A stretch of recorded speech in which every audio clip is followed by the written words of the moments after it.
கர்த்தருடைய வார்த்தைக்கு போகலாம். யோவான் எழுதின சுவிசேஷம் 14வது அதிகாரம் 16வது வசனம். நான் பிதாவை வேண்டிக் கொள்ளுவேன், அப்பொழுது என்றைக்கும் உங்களுடனே கூட இருக்கும்படிக்கு சத்திய ஆவியாகிய வேறொரு தேற்றவாளனை அவர் உங்களுக்கு தந்தருளுவார். கடந்த பல வாரங்களாக மகிழ்ச்சியை பற்றி பேசினோம். அதனுடைய தொடர்ச்சியாக பரிசுத்த ஆவியானவருடைய நிறைவை பற்றி பேச ஆரம்பித்தோம். தொடர்ந்து ஹோலி ஸ்பிரிட் பற்றி நம்ம சபையிலே பேசி வருகிறோம். நிறைய நேரத்தில் சபையில் கண்டுகொள்ளப்படாத ஒரு சப்ஜெக்டு, சரியாக புரியாத ஒரு சப்ஜெக்டாக இருக்குன்னா அது ஹோலி ஸ்பிரிட் பற்றி தான். பிதாவை பற்றி கூட கொஞ்சம் தெரியும், இயேசுவை பற்றி கொஞ்சம் நல்லாவே ஓரளவுக்கு கேள்விப்படுறோம். ஆனால் பரிசுத்த ஆவியானவர் இருந்த மாதிரி இருக்குது, இல்லாத மாதிரி இருக்குது. அவர் என்ன எப்படி அவரை பற்றி ஒன்றுமே, அவரை பற்றி ஏதாவது சொல்லுங்கன்னா ஒன்றும் அந்த அளவுக்கு என்ன பண்ண மாட்டுக்கு, தெரிய மாட்டுக்கு. ஹோலி ஸ்பிரிட்டை பற்றி பல தவறான கருத்துக்களும் நம்பிக்கைகளும் மக்களுக்குள்ளே இருக்குது. ஸோ இதெல்லாம் நம்மளை விட்டு களையும்படியாக நாம் இந்த சத்தியத்தை எடுத்து என்ன பண்ண ஆரம்பிக்கிறோம், பேச ஆரம்பிக்கிறோம். தொடர்ந்து அதை நாம் போதிக்க விரும்புகிறோம். திரித்துவத்தை நாம் நம்புகிறோம். எல்லாம் சொல்லுங்கள், நாம் எதை நம்புகிறோம்? we believe Trinity. தேவன் பிதா, குமாரன், பரிசுத்த ஆவியாகிய தேவனாக இருக்கிறார். பிதாவாகிய தேவன், குமாரனாகிய தேவன், பரிசுத்த ஆவியாகிய தேவன். பரிசுத்த ஆவிங்கிறது ஒரு வல்லமை அல்ல. பரிசுத்த ஆவியானவர் என்பது ஒரு நபர். Holy spirit is not a power. Holy spirit is a person. அவர் ஒரு வல்லமை கிடையாது. அவர் யாரு? ஒரு நபராக இருக்கிறார். பிதா சில காரியங்களை திட்டமிட்டார், குமாரன் சில காரியங்களை நிறைவேற்றி முடித்தார். இன்றைக்கு அதையெல்லாம் நம் வாழ்க்கையில் அரங்கேற்றுகிற வேலையை ஆவியானவர் செய்து கொண்டிருக்கிறார். அல்லேலூயா. ரட்சிப்பின் திட்டத்தை போட்டு அதற்காக தன் குமாரனை அனுப்பி ரட்சிப்பின் திட்டத்தை நிறைவேற்றிட்டார். இயேசு சிலுவையில் சொன்னார், எல்லாம் முடிஞ்சிருச்சு சொன்னார். முடிஞ்சிருச்சு, நான் கிளம்புறேன். மூணாவதாக ஒருத்தர் வருவார். அவர் பேர் என்ன? பரிசுத்த ஆவியாகிய தேற்றவாளன். அவர் வருவார். அவர் அவருடைய உதவிகளும் ஒத்தாசைகளும் உங்கள் வாழ்க்கையில் வரும்பொழுது மாத்திரமே நான் போதிச்ச எல்லாத்தையும் உங்களுக்கு நினைப்பூட்டி அந்த சத்தியத்தை உங்களுக்கு அனுபவமாக மாக்கி தருவார். ஆகையால் அந்த ஆவியானவரை நான் என்ன பண்ணுறேன்? அனுப்புகிறேன். அவரை நீங்கள் என்ன பண்ணுங்க? பெற்றுக்கொள்ளுங்கள் என்று இயேசு சொன்னார். ஸோ கடந்த வாரத்தில் நடந்த செமினாரில் கூட அந்த பரிசுத்த ஆவியானுடைய நிறைவை பற்றியும் அவரை பெற்றுக்கொள்வதை பற்றியும் நிறைய என்ன பண்ணோம், பேசணும். நிறைய பேர் புதிதாக பரிசுத்த ஆவியானுடைய நிறைவை பெற்றுக்கொண்டார்கள். இந்த போதனை கேட்கும்போது இதுவரை நீங்கள் பரிசுத்த ஆவியானவரை பெற்றுக்கொள்ளாமல் இருக்கலாம். இதை கேட்கும்போதே ஆவியானவர் உங்களை நிரப்புவார். அல்லேலூயா. ஆசையாக தாகமாக தேவனுடைய ஆவியானவரே என்னை நிரப்பும் என்று ஆசையாக அமர்ந்திருந்தீங்கன்னா கடைசியில் ப்ரேயர் பண்ணுற வரைக்கும் காத்திருக்க வேண்டியதில்லை. இப்போமே ஃபில் பண்ணுவார். பேசிகிட்டே இருக்கும்போது உங்களை நிரப்புவார். எப்படி சுகத்தை பற்றி பேசும்பொழுது பேசிகிட்டே இருக்கும்போது ஜனங்க சுகமுடைய முடியுமோ, அது மாதிரி ஆவியானவரை பற்றி பேசும்பொழுது பேசிகிட்டே இருக்கும்பொழுது ஆவியானவருடைய நிறைவை ஜனங்க என்ன பண்ண முடியும்? பெற முடியும். அல்லேலூயா. பேதுரு அப்போஸ்தலன் கொர்நேலியு வீட்டிலே பிரசங்கம் பண்ணி கொண்டிருந்தான். பிரசங்கத்தை முடிக்கவே இல்லை. பிரசங்கம் பண்ணிட்டு இருக்கும்போதே ஆவியானவர் எல்லா மாதிரியும் இறங்கிட்டார். அல்லேலூயா. ஏன் தெரியுமா? அவன் நின்று ஆவியானவருக்காக ஜெபம் பண்ணுற ஆள் கிடையாது. ஏன்னா ஆவியானவர் நமக்கு மட்டும்தான் நினச்ச ஆளில் ஒரு ஆள் யாருன்னா இந்த பேதுரு. அது மட்டும் இல்லை, சுவிசேஷமே புறஜாதிக்கு கிடையாதுன்னு நினைத்தவர் தான் யார்? இந்த பேதுரு. அதனால தான் இந்த பேதுருவை மாற்றி தான் இப்போ புறஜாதிக்கிட்ட என்ன பண்ணுறாரு? கொண்டு விடுறாரு. இப்போ பேதுரு பிரசங்கம் பண்ணிட்டு இருக்கும் பொழுதே ஆவியானவர் அவங்க மேலே என்ன பண்ணப்படுகிறார்? ஊற்றப்படுகிறார். ஸோ தேவ ஆவியானவர் என்பது ஒரு வல்லமை அல்ல. ஆவியானவர் என்பது ஒரு நபர். எல்லாம் சொல்லுங்க, ஆவியானவர் வல்லமை அல்ல, அவர் ஒரு நபர். அவர் வல்லமை ஆனவர். அவர்கிட்ட ஆற்றல் இருக்குது, பலன் இருக்குது, அவர்கிட்ட எல்லாம் இருக்குது. உங்கள் வாழ்க்கையில் ஹோலி ஸ்பிரிட் வரும்போது என்ன நடக்கும் அப்படின்னு சொன்னால் நிறைய காரியங்கள் வேதத்தில் சொல்லியிருக்குது. அன்றைக்கி செமினாரில் அதில் ஒன்றா எடுத்து படிக்க ஆரம்பித்தோம். ஒன்று என்ன அப்படின்னு சொன்னால், அவர் உங்கள் வாழ்க்கையில் வரும்பொழுது முதல்ல உங்கள் லைஃப்பில் நடக்கிற காரியம் என்னென்னா, இதுவரை எதெல்லாம் சாத்தியம் இல்லையோ அது சாத்தியமாக ஆரம்பிச்சிடும். அல்லேலூயா. இதுவரை எதெல்லாம் முடியலையோ, இதுவரை எதெல்லாம் நடக்கலை அப்படின்னு உங்கள் வாழ்க்கையில் இருக்குதோ அதெல்லாம் முடிய ஆரம்பிக்கும், அதெல்லாம் நடக்க ஆரம்பிக்கும். ஏன்னா வேதம் சொல்லுகிறது, பலத்தினாலும் அல்ல பராக்கிரமத்தினாலும் அல்ல என் ஆவியினாலே எல்லாம் ஆகும். அல்லேலூயா. எல்லாம் சொல்லுங்க, ஆவியானவர் என் வாழ்வில் வரும் பொழுது சாத்தியமில்லாதவைகள் சாத்தியமாகும், முடியாதவைகள் முடியும், நடக்காதது நடக்கும், திறக்காதது திறக்கும். ஹல்லேலூயா. போக முடியாத இடத்துக்கு போவீங்க, ஹல்லேலூயா. பயந்த காரியத்தை திரும்பவும் செய்வீங்க. ஓடினதை மறுபடியும் துரத்துவீங்க. விட்டு விட்டதை மறுபடியும் பிடிப்பீர்கள். இதெல்லாம் தேவ ஆவியானவர் ஒரு மனுஷனுடைய வாழ்க்கையில் வரும் பொழுது நடைபெறுகிற காரியங்களாக இருக்கிறது. அப்போ அந்த போதனை கேட்கும் பொழுது நான் உங்களுக்கு சொல்லுகிறேன், ஆவியானவர் வரும் பொழுது என்ன நடக்குதுன்னா, சாத்தியம் இல்லாதவைகள் சாத்தியமாகும். ஹல்லேலூயா. அது வரைக்கும் இம்பாசிபிள் அப்படின்னு இருக்கும், அதுக்கப்புறம் ஹிம் பாசிபிள். இந்த இம்பாசிபிளுக்கு முன்னாடி ஒரு ஹெச் போட்டு ஒரு சின்ன ஸ்பேஸ் கொடுத்தீங்கன்னா என்ன ஆகிடும்? இம்பாசிபிள். இம்பாசிபிள் எல்லாம் என்ன ஆகிடும்? இம்பாசிபிள். அவரால் ஆகும். ஹல்லேலூயா. இது வரைக்கும் எனக்கு ஆகலைங்க, இது வரைக்கும் நான் அப்படி ஒரு சுகத்தை பார்க்கல, இனிமேல் சுகத்தை பார்ப்பீங்க. இதுவரை என் பொருளாதாரத்தில் ஒரு மாற்றத்தை பார்க்கல, இனிமேல் பார்ப்பீங்க.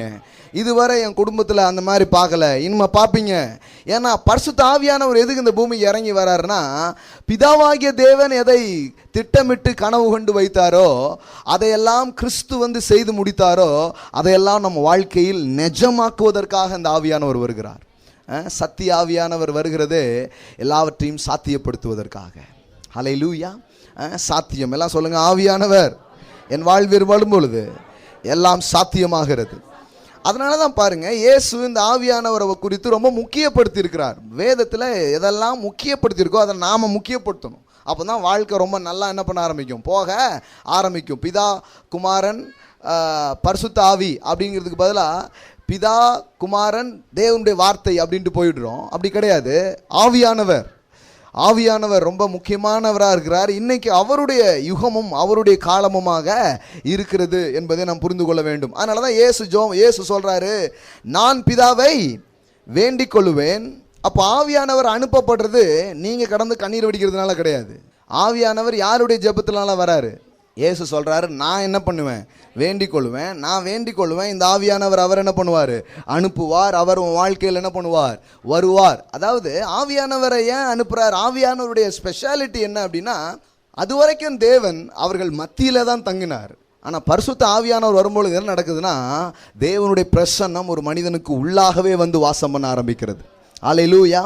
அவர்களோடு கூட இருந்தார், அவர்கள் கூட இருந்தார். இது எல்லாத்தையும் தாண்டி இப்போ அவர்களுக்குள் வந்து தேவன் வாசம் பண்ண ஆரம்பிக்கிறார். ஹல்லேலூயா. இயேசு பாருங்க, மாம்சத்தில் இருந்தபோது ஒரு இடத்துல இருந்து இன்னொரு இடத்துக்கு தேவைன்னா ட்ராவல் பண்ணி தான் என்ன பண்ணணும்? போகணும். இப்படி ஒவ்வொரு ஊராக போய் ஒன்று ஒன்றா பண்ணணும். ஆனால் ஆவியானவருக்கு அப்படி கிடையாது. இப்போ இங்கேருந்து செய்கிற அதே நிமிஷம் இன்னொரு இடத்துல நின்று காரியத்தை செஞ்சிட்டு இருப்பார். ஹல்லேலூயா. அவருக்கு எந்த லிமிட்டும் கிடையாது, எந்த எல்லையும் கிடையாது. எல்லையற்ற விதத்திலே அவர் கிரியை செய்கிறவராக இருக்கிறார். ஹல்லேலூயா. அப்போ அந்த மாதிரி தேவனுடைய அசாத்தியமான காரியங்களை உங்கள் வாழ்க்கையில் சாத்தியப்படுத்துவதற்கு தான் இந்த தேவ ஆவியானவர் இருக்கிறார் பாருங்க. அதனால இயேசு சொல்றாரு, நான் பிதாவை வேண்டிக் கொள்ளுவேன், அப்பொழுது என்றைக்கும் உங்களுடைய கூட இருக்கும்படிக்கு சத்திய ஆவியாகிய வேறொரு தேற்றவாளனை அவர் உங்களுக்கு தந்தருளுவார். எல்லாம் சொல்லுங்க, என்றைக்கும் உங்களுடைய கூட இருக்கும்படி. இந்த ஆவியானவர் எப்படிப்பட்டவர் அப்படின்னு சொன்னால், பழைய ஏற்பாட்டில் வந்துட்டு ஒரு வேலையை செய்கிறதுக்காக அவங்கள பலப்படுத்துவார். ஒரு வேலையை அவங்க செய்வாங்க, செஞ்சு முடிச்சோன்னு என்ன பண்ணிடுவாங்க? போயிடுவார் ஆவியானவர். ஆனால் இப்போ என்ன சொல்கிறார் இயேசு? இவர் என்றைக்கும் உங்கள் கூட இருப்பார். ஹோலி ஸ்பிரிட் பாருங்க, புதிய உடன்படிக்கையின் கீழே வரும்பொழுது அவர் போயிடுவார்னே போல, அவர் எப்போவுமே உங்கள் கூட இருக்க போகிறார். எப்போவுமே உங்கள் கூடவே இருக்கிறாருன்னா என்ன அர்த்தம்? தேவனுடைய பிரசன்னத்தை எப்பொழுதும் நீங்கள் அனுபவித்து கொண்டிருக்க முடியும். ஹல்லேலூயா. அப்போ என்றென்றைக்கும் உங்களோடு கூட இருக்கும்படி. சிலர் சொல்கிறாங்க, இல்லை தம்பி நீ கொஞ்சம் சரியில்லைன்னா ஆவியானவர் என்ன பண்ணிவிடுவார்? போயிடுவார் அப்படிங்காங்க. இல்லை, ஆவியானவர் போக மாட்டார், உள்ளதான் இருப்பார், உள்ளதான் இருப்பார். ஒருவேளை அந்த காரியம் அவர் கொஞ்சம் வருத்தத்தை தரலாம். அதனால தான் பைபிளில் போட்டிருக்குது, அவரை துக்கப்படுத்தாத அப்படின்னு போட்டிருக்குது. ஆவியானவர் என்ன பண்ணாத, துக்கப்படுத்தாத அப்படின்லாம் ஏன் போட்டிருக்குது? ஏன்னா அவர் வந்து கூடயே தான் இருப்பார், போகவே மாட்டார். எப்பா என்னை வச்சுக்கிட்டு ஏன் இதெல்லாம் பண்ணுற, என்கிட்ட கொஞ்சம் சொல்ல, நான் ஏதாவது செய்கிறேன்னா உனக்கு அப்படின்னு சொல்லுவார். ஹல்லேலூயா. உனக்கு என்ன வேணுமோ என்கிட்ட கேள, நான் செய்ய முடியாது எதுவுமே இல்லையே, அதனால் என்ன ஏன் நீ நோக்கி பார்க்கக்கூடாது, அப்படி தான் பேசுவாரை தவிர போயிட மாட்டார் பாருங்க, கூடவே இருப்பார். ஹல்லேலூயா. 24/7 உங்கள் கூடவே இருக்கிற திரித்துவத்தில் மூன்றாவது நபர் இந்த தேவ ஆவியானவர். ஹல்லேலூயா. அப்போ அவர் சொல்கிறாரு, நான் வேண்டிக்குவேன், அவர் வருவார், என்றைக்குமே உங்கள் கூட அவர் இருப்பார். அவருக்கு பேர் என்ன பேர் சொல்கிறாருங்க? தேற்றற வாளன். தேற்றற வாளன். இந்த தேற்ற வாளன்கிறதுக்கான வார்த்தைகள் பார்த்தீங்கன்னா கிரீக்கில் பேராக்லேட் அப்படிங்கிற வார்த்தை யூஸ் பண்ணிக்கிறாங்க. பேராக்லேட் அப்படின்னு சொன்னால் நிறைய அர்த்தங்கள் அதுக்கு இருக்குது பாருங்க. ஆலோசகர், வழக்காடுபவர், இது எல்லாமே இந்த பேராக்லேட் அப்படிங்கிற வார்த்தைக்கு வருது. ஆவியானவர் வந்து உங்கள் கூடவே இருக்கிறார். எதுக்கு இருக்கிறாருன்னா வழக்காடுபவராக இருக்கிறாரு, தேற்றுகிறவராக இருக்கிறாரு, வழிகாட்டுகிறவராக இருக்கிறார், உங்களுக்கு நல்ல ஆலோசனை கொடுக்கக்கூடியவராக அவர் இருக்கிறார். வாழ்க்கையில் கடினமான சூழலில் போகும் பொழுது என்ன மாதிரியான முடிவுகள்லாம் நான் எடுக்கணும்னு தெரியாத வேலையில் இந்த தேவ ஆவியானவர் என்னோடு கூட இருந்து ஆலோசனை கொடுக்கக்கூடியவராக அவர் இருக்கிறார். அல்லேலூயா. எல்லாம் சொல்லுங்கள், ஆலோசனை கொடுப்பவர். அட்வொகேட், வக்கீல், வழக்காடுபவர். நிறைய நேரத்தில் ஆவியானவர்னா போட்டு கொடுப்பார் அப்படின்னு தான் நிறைய பேர் படித்து வச்சுருக்காங்க. ஏன்னா என்ன சொல்லுவாங்கன்னா, ஆவியானவர் வரும் பொழுது பாவத்தை குறித்தும் நீதியை குறித்தும் என்ன பண்ணுவார், கண்டித்து உணர்த்துவார் அப்படின்னு உணர்த்துன்னு உணர்த்திட்டாங்க ஜனங்கள்லாம். ஏன்னா ஆவியானவருடைய ஒரே வேலை என்னன்னா என் தப்பு தண்டாலாம் என்கிட்ட சொல்கிறது அப்படிங்கிற மாதிரியே போட்டாங்க. அது வேறு அர்த்தம். நிறைய வாட்டி உங்களுக்கு இதை பற்றி பேசியிருக்கிறோம். நாம் கண்டித்து உணர்த்துவாருங்கிறது நமக்கு போடல, உலகத்தை கண்டித்து உணர்த்துவார்னு போட்டிருக்குது. நீங்கள் உலகம் கிடையாது. அல்லேலூயா. கண்டித்து உணர்த்துவாருன்னா என்ன, உங்களை கண்டித்து உணர்த்துவாருன்னா போட்டிருக்குது. நல்லா படிச்சு பாருங்க. யாரை கண்டித்து உணர்த்துறாரு? உலகத்தை என்ன பண்ணுறாரு? கண்டித்து உணர்த்துவார். அப்போ ஆவியானவருடைய வேலை அட்வொகேட் பண்ணுறது தானே தவிர அவர் வந்து உங்களை மாட்டி விடுறது கிடையாது, உங்களை குற்றம் சாட்டுறது கிடையாது. அவர் சொல்வார், நீ கடவுளுடைய பிள்ளைப்பா, நீ எவ்வளோ மேன்மையானவன், இன்னும் நீ எவ்வளோ சிறப்பாக இருக்க முடியும் தெரியுமா, ஏன் இங்கே உட்காந்துட்டு இருக்க, உனக்கு இங்கே என்ன வேலை, அப்படி தான் பேசுவார். அல்லேலூயா. நீ மேன்மையானவன், நீ சிறப்பானவன், ஆனால் இங்கே இருக்க வேண்டிய அவசியம் இல்லைங்கிற ரீதியில், முற்போக்கான ரீதியில் பேசுவார், உங்களை ஊக்கப்படுத்துவார், உங்களுக்காக வழக்காடுவார். நீ நீதிமான் அப்படின்னு நீங்களே நம்பாத போர் அவர் இன்னும் வழக்காடிட்டு இருப்பார், நீ நீதிமான் தான் அப்படிம்பார். அல்லேலூயா. அந்த மாதிரி வேலையை தான் ஆவியானவர் செய்கிறார். இப்போ கவனிங்க, இயேசு வந்து இந்த ஆவியானவரை பற்றி இப்படி பேசுகிறாரு. இந்த ஆவியானவர் அப்போ எவ்வளோ அவசியங்கிறத நம்ம என்ன பண்ண ஆரம்பிக்கணும், புரிஞ்சுக்க ஆரம்பிக்கணும். பாருங்கள், வேதத்தில் யோவான் ஸ்நானகன் இயேசுவை பற்றி பேசும்போது 2 முக்கியமான காரியங்களை சொன்னார். ஒன்று என்ன சொன்னார்? இதோ உலகத்தின் பாவங்களை சுமந்து தீர்க்கிற தேவ. இயேசு யாரா? உலகத்தின் பாவத்தை தேவ ஆட்டுக்குட்டி. அப்போ ஏதோ ஒரு இனத்துக்காகவோ குளத்துக்காகவோ ஒரு வரல, முழு உலகத்தின் பாவங்களை, சர்வலோகத்தின் பாவங்களுக்கு நிவாரணமாக இருக்கிறவர் யாரு? இயேசு கிறிஸ்து, தேவ ஆட்டுக்குட்டி அப்படின்னு இயேசுவை பற்றி யோவான் என்ன பண்ணுறாரு? அறிமுகப்படுத்துகிறார். இதெல்லாம் நம்ம இப்போ நம்புகிறோம். ரட்சகர் அவர் யாரு?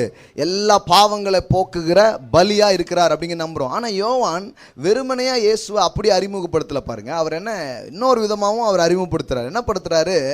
நான் உங்களுக்கு ஜலத்தினால தான் ஞானஸ்நானம் கொடுக்குறேன், ஆனால் எனக்கு பின்னாடி ஒருத்தர் வராரு, அவர் பரிசுத்த ஆவியினாலும் அக்கினினாலும் உங்களுக்கு ஞானஸ்நானம் கொடுப்பார். அல்லேலூயா.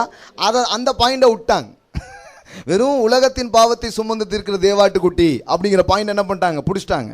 இயேசு வந்து ரட்சகர், நம்புறீங்களா அப்படின்னா எல்லாரும் நம்புகிறோம் அப்படிங்கிறாங்க. இயேசுங்கிற பேருக்கு என்ன அர்த்தம்? ரட்சகர்னு அர்த்தம். இயேசுனா பாருங்க, அப்போ நீங்கள் மத்தேயு 1ஆம் அதிகாரமே படிக்கலன்னு நினைக்கிறேன். இதை படிக்க ஆரம்பிச்சங்க, அவன் இவனை பெற்றான் போட்டுச்சு, ஒன்றுமே புரியலன்னு மூடிட்டேன் அப்படிங்காங்க நிறைய பேர். கொஞ்சம் அப்படியே கீழே வாங்க, கீழே வந்தீங்கன்னா கொஞ்சம் தெரிய ஆரம்பிக்கும். அதில் என்ன போட்டிருக்குது? நீக்கி என்ன பண்ணுவார்? ரட்சிப்பார். இயேசுன்னா என்ன அர்த்தம்? தம் ஜனங்களின் நீக்கி அவர்கள் என்ன பண்ணுவார்? ரட்சிப்பார் அப்படின்னு அர்த்தம். நாம் என்ன சொல்கிறோம்? இயேசு கிறிஸ்து அப்படின்னு சொல்கிறோம் இல்லையா? என்ன சொல்கிறோம்? இயேசுனா பாவங்களை நீக்கி ரட்சிக்கிறவர். கிறிஸ்துனா என்ன? Very good. கிறிஸ்துனா என்ன? அபிஷேகம் பண்ணப்பட்டவர், அபிஷேகிக்கிறவர் அல்லது அபிஷேகம் பண்ணப்பட்டவர். அப்போ வெறும் ரட்சிக்கிற கிறிஸ்து அப்படிங்கிறத பற்றி மட்டும் பைபிளில் போடலை. இயேசு கிறிஸ்து பாவங்களிலிருந்து ரட்சிக்கிறவர் மட்டும் இல்லை, உங்களை அபிஷேகிக்கிறவராக அவர் இருக்கிறார். Alleluia. Christ means the anointed one, அபிஷேகம் பண்ணப்பட்டவர், தேவனால் அனுப்பப்பட்டவர், ஒரு நோக்கத்துக்காக அபிஷேகம் பண்ணப்பட்டவர் அப்படின்னு அர்த்தம். ஆனால் யோவான் ஸ்நானகன் இயேசுவை பற்றி பேசும்போது வெறும் ஆட்டுக்குட்டிங்கிறது ஒரு காஸ்பலில் தான் சொல்கிறாரு. ஆனால் எல்லா காஸ்பல்லையும் இயேசுவை பற்றி சொன்ன விஷயம் என்ன அப்படின்னு சொன்னால், 4 காஸ்பல்லையும் இயேசுவை பற்றி வருகிற செய்தி என்ன அப்படின்னா, டெரிக் பிரின் சொல்கிறாரு, எல்லாத்துலேயும் அவரை பற்றி வருகிற வெளிச்சம் என்னென்னா, அவர் அபிஷேகிக்கிறவராக 4 சுவிசேஷங்களையும் அவரை பற்றி என்ன பண்ணப்பட்டிருக்கிறது, சொல்லப்பட்டிருக்கிறது அப்படின்னு சொல்கிறார். அனாயிண்டட், எல்லாம் சொல்லுங்கள், அபிஷேகிக்கிறவர். இயேசுனா என்ன? ரட்சிக்கிறவர். கிறிஸ்துனா என்ன? அபிஷேகிக்கிறவர். எல்லாம் சொல்லுங்க, இயேசு கிறிஸ்து. அப்போ என்னை மன்னிக்கிறவர் மட்டும் இல்லை, என்னை எப்படிப்பட்டவராக இருக்கிறாரு? அபிஷேகிக்கிறவராக இருக்கிறார். எல்லாம் சொல்லுங்க, அபிஷேகம் பண்ணுகிறவர். ஓகே, பவுல் இதை தான் சேர்த்து சொல்றாரு, என்னை பலப்படுத்துகிற. அப்போ அதை எப்படி சொல்லலாம்? என்னை பலப்படுத்துகிற கிறிஸ்துனா என்ன? அபிஷேகம். என்னை பலப்படுத்துகிற அபிஷேகத்தை கொண்டு எல்லாவற்றையும் செய்ய எனக்கு பலன் உண்டு. அல்லேலூயா. எல்லாம் சொல்லுங்க, என்னை பலப்படுத்துகிற அபிஷேகத்தை கொண்டு எல்லாவற்றையும் செய்ய எனக்கு பலன் உண்டு. அப்போ the anointing, Christ means the anointed one. அபிஷேகம் அது ஒரு மனுஷன் மேல வரும் பொழுது என்ன நடக்குதுன்னா, அவன் பலப்படுத்தப்படுகிறான். பவுல் சொல்றாரு, எல்லாவற்றையும் செய்ய இப்போ எனக்கு பலன். இதுக்கு முன்னாடி என்னெல்லாம் முடியலையோ இப்போ முடியுதுங்க. ஏன்னா இப்போ தேவ ஆவியானவரும் அவருடைய பலப்படுத்தலும் என் வாழ்க்கையில் என்ன பண்ணிடுச்சு? வந்துடுச்சு. அது வந்ததுனால இவ்வளவு நாள் முடியாது, இப்போ முடியுது. பாருங்க, இது உங்கள் வாழ்க்கையின் எந்த பக்கத்தில் வேணாலும் இது நீங்கள் வச்சு பாருங்க. உங்கள் பிஸ்னஸில் வச்சு பார்க்கலாம். இவ்வளவு நாள் நல்லா பண்ணியிருந்துருக்க மாட்டீங்களா இருக்கலாம். ஆனால் தேவ ஆவியானுடைய உதவி உங்களுக்கு வர ஆரம்பிக்கும் பொழுது அது வர ஏதோ போயிட்டு இருக்கிற பிஸ்னஸ்ஸு பிரான்ச்சாக ஓப்பன் பண்ணுற மாதிரி பிஸ்னஸாக மாறிட ஆரம்பிச்சிடும். அல்லேலூயா. அது வரைக்கும் உங்கள் எஜுகேஷன் அவ்வளோ தூரம் என்னமோ போகிற மாதிரி இருக்கலாம். ஆனால் ஆவியானவர் உங்கள் வாழ்க்கையில் வரும் பொழுது உங்கள் கல்வி நிலைகள் மாற முடியும். அது வரைக்கும் நீங்கள் எப்படி படிச்சுட்டு இருக்கீங்களோ அப்படி படிக்காமல் இன்னும் அதை செய்கிறதுக்கு ஆற்றலையும் பலனையும் அவர் என்ன பண்ணுறாரு? தரக்கூடியவராக அவர் இருக்கிறார். ரொம்ப சிறப்பாக உங்கள் எஜுகேஷன் என்ன பண்ண முடியும்? கொண்டு போக முடியும். உங்கள் குடும்ப வாழ்க்கையை ரொம்ப சிறப்பாக எடுத்துகிட்டு போகிறதுக்கு ஆவியானவர் உதவி செய்வார். அதில் அவ்வளோ நாள் ஒரு மாதிரி நீங்கள் கழிச்சிருக்கலாம். ஆனால் ஆவியானவருடைய பலன் அங்கே வரும்பொழுது உங்கள் குடும்ப வாழ்க்கையை இன்னும் வெற்றிகரமாக அவர் மாற்ற ஆரம்பிப்பார். அல்லேலூயா. ஒவ்வொரு காரியத்துக்கும் அவர் உதவி செய்கிறார். அதனால தான் பவுல் சொல்கிறார், என்னை பலப்படுத்துகிற கிறிஸ்துவினாலே. அங்கே ஏன் கிறிஸ்துன்னு சொல்கிறாரு? த அனாயிண்டிங். அதனால தான் கிறிஸ்துங்கிறார். இயேசுன்னு சொல்லாமல் என்ன சொல்கிறாரு? கிறிஸ்து. இயேசுனா என்ன? ரட்சிக்கிறவர். கிறிஸ்துனா என்னை பலப்படுத்துகிறவர். த அனாயிண்டட் ஒன். அவருடைய அபிஷேகம். இப்போ நான் கிறிஸ்துவுக்குள் இருக்கிறேன் அப்படி நம்ம சொல்கிறோம் இல்லையா? நாம் யாருக்குள்ளே இருக்கோம்? சந்தேகமா? எங்கே இருக்கிறீங்க? எல்லாம் சொல்லுங்கள், ஐ ஆம் இன் கிரைஸ்ட். சில சொல்லுவாங்க, நான் இல்லை வர்றதுக்கு ட்ரை பண்ணுறேங்க, வந்துட்டேனான்னு தெரிலங்க அப்படிங்காங்க. இல்லை இல்லை, இயேசு என்னைக்கு விசுவாசிங்களோ அன்றைக்கி எங்கே வந்துட்டீங்க? கிறிஸ்துவுக்குள்ளே தான் இருக்கிறீங்க. எல்லாம் சொல்லுங்கள், நான் கிறிஸ்துவுக்குள்ளே இருக்கிறேன். கிறிஸ்து உங்களுக்குள்ளே இருக்கிறாரு. நீங்கள் யாருக்குள்ளே இருக்கிறீங்க? கிறிஸ்துவுக்குள்ளே இருக்கிறீங்க. எல்லாம் சொல்லுங்கள், நான் அவருக்குள் இருக்கிறேன். அப்போ நான் கிறிஸ்துவுக்குள் இருக்கிறேங்கிறது கூட எப்படி சொல்லலாம்னா, அபிஷேகத்துக்குள் நான் இருக்கிறேன். I am in the anointing. Hallelujah. சில அபிஷேகம் எனக்கு இல்லை. I am in the anointed one. I am in the anointing. நான் கிறிஸ்துவுக்குள் இருக்கிறேன் அப்படின்னு சொல்லும் பொழுது நான் பலத்துக்குள்ளே தான் இருக்கிறேன், அபிஷேகத்துக்குள்ளே தான் இருக்கிறேங்கிறதுக்கு அடையாளமாக இருக்குது பாருங்க. அப்போ நீங்கள் அது வரைக்கும் எதுவும் உங்களுக்கு வரலன்னா இப்போ இப்படி சொல்லி பாருங்க, I am in Christ அப்படி சொல்லுங்க. ஒரு பலன் உங்கள் மேலே பிரவாகிக்கிறத நீங்கள் பார்க்க ஆரம்பிக்க முடியும். அல்லேலூயா. படிப்பே எனக்கு உங்களுக்கு வர மாட்டேங்குது. சொல்லுங்கள், I am in Christ. I am in Christ. அப்படின்னா படிக்கிறதுக்கு தேவையான பலன் உங்களுக்கு வர ஆரம்பிக்கும். அல்லேலூயா. வாழ்க்கையின் ஒவ்வொரு காரியங்களுக்கும் தெய்வீக பலப்படுத்தல் உங்களுக்கு உண்டாக ஆரம்பிக்கும் அப்படிங்கிறது தான் இந்த காரியமாக இருக்கிறது. சரி, யோவான் சுவிசேஷம் 7ஆம் அதிகாரம். யோவான் சுவிசேஷம் 7ஆம் அதிகாரம் 39வது வசனம் பாருங்க. தம்மை விசுவாசிக்கிறவர்கள் அடைய போகிற ஆவியை குறித்து இப்படி சொன்னார், இயேசு இன்னும் மகிமைப்படாதிருந்தபடினால் பரிசுத்த ஆவி இன்னும் அருளப்படவில்லை. இது இயேசு இந்த பூமியில் இருந்தபோது சொல்லப்பட்ட வார்த்தை. கல்வாரி சிலுவைக்கு அவர் செல்லலை. அதுக்கு முன்னாடி சீசர்கள்ட்ட பரிசுத்த ஆவியானவரை பற்றி என்ன பண்ணுறாரு? பேசுகிறாரு. அப்போ பரிசுத்த ஆவி இன்னும் அவங்களுக்கு என்ன பண்ணலையா? அருளப்படலை. ஏன்னா இயேசு என்ன பண்ணப்படவில்லை? மகிமை படவில்லை. அதனால் அவர் என்ன பண்ணப்படலையா? அருளப்படவில்லை அப்படின்னு போட்டுக்குது. ஆவியானவர் இந்த பூமிக்கு இறங்கி வந்தது எதை காமிக்குதுன்னா, கிறிஸ்து இந்த பூமியிலிருந்து பரமேறி பிதாவின் வலது பட்சத்தில் எல்லாவற்றையும் செய்து முடித்தவராய் அமர்ந்தார் என்பதின் அடையாளம்தான் அவர் வந்ததாக இருக்கிறது. அல்லேலூயா. கிறிஸ்து உயிரோடு எழும்பினார். கிறிஸ்து போய் உங்களுக்காக எல்லாத்தையும் செஞ்சு முடிச்சிட்டார். உங்கள் பாவ, சாபம், நோய், தரித்திரம், உங்கள் வாழ்க்கையில் உங்களுக்கு வேண்டிய எல்லா நிவாரணத்தையும் அவர் என்ன பண்ணிட்டாரு? செஞ்சு முடிச்சிட்டார். செஞ்சு முடிச்சார். அவர் என்ன பண்ணியிருக்கிறார்? போய் அமர்ந்திருக்கிறார். அதன் அடையாளம் தான் ஆவியானவர் இந்த பூமிக்கு இறங்கி வந்ததின் காரியமாக இருக்கிறது. அப்போ கிறிஸ்து எப்போ மகிமைப்படுத்தப்பட்டாரோ அப்போ தான் யார் வந்தா? ஆவியானவர் இந்த பூமிக்கு இறங்கி வந்தார். லூக்கா சுவிசேஷம் 12ஆம் அதிகாரம் 50 பாருங்க. பூமியின் மேல் அக்கினியை போட வந்தேன், அது இப்பொழுதே பற்றி எரிய வேண்டும் என்று விரும்புகிறேன். ஆகிலும் நான் முழுக வேண்டிய ஒரு ஸ்நானம் உண்டு, அது முடியும் அளவும் எவ்வளவோ நெருக்கப்படுகிறேன். இயேசு கிறிஸ்து இந்த பூமியில் அவர் இருந்தபோது கல்வாரி சிலுவையில் போய் அவர் மரிக்கும் பொழுது என்ன நடக்குங்கிறத என்ன பண்ணுறாரு அங்கே சொல்கிறார். அப்போ நான் முழுக வேண்டிய ஒரு ஸ்நானம் உண்டுன்னா ஞான ஸ்நானம் தான் எடுத்து தர முதல்லையே. இப்போ என்ன ஸ்நானம் உண்டுங்கிறாரு? சிலுவையில் ஒன்று நடந்துச்சு.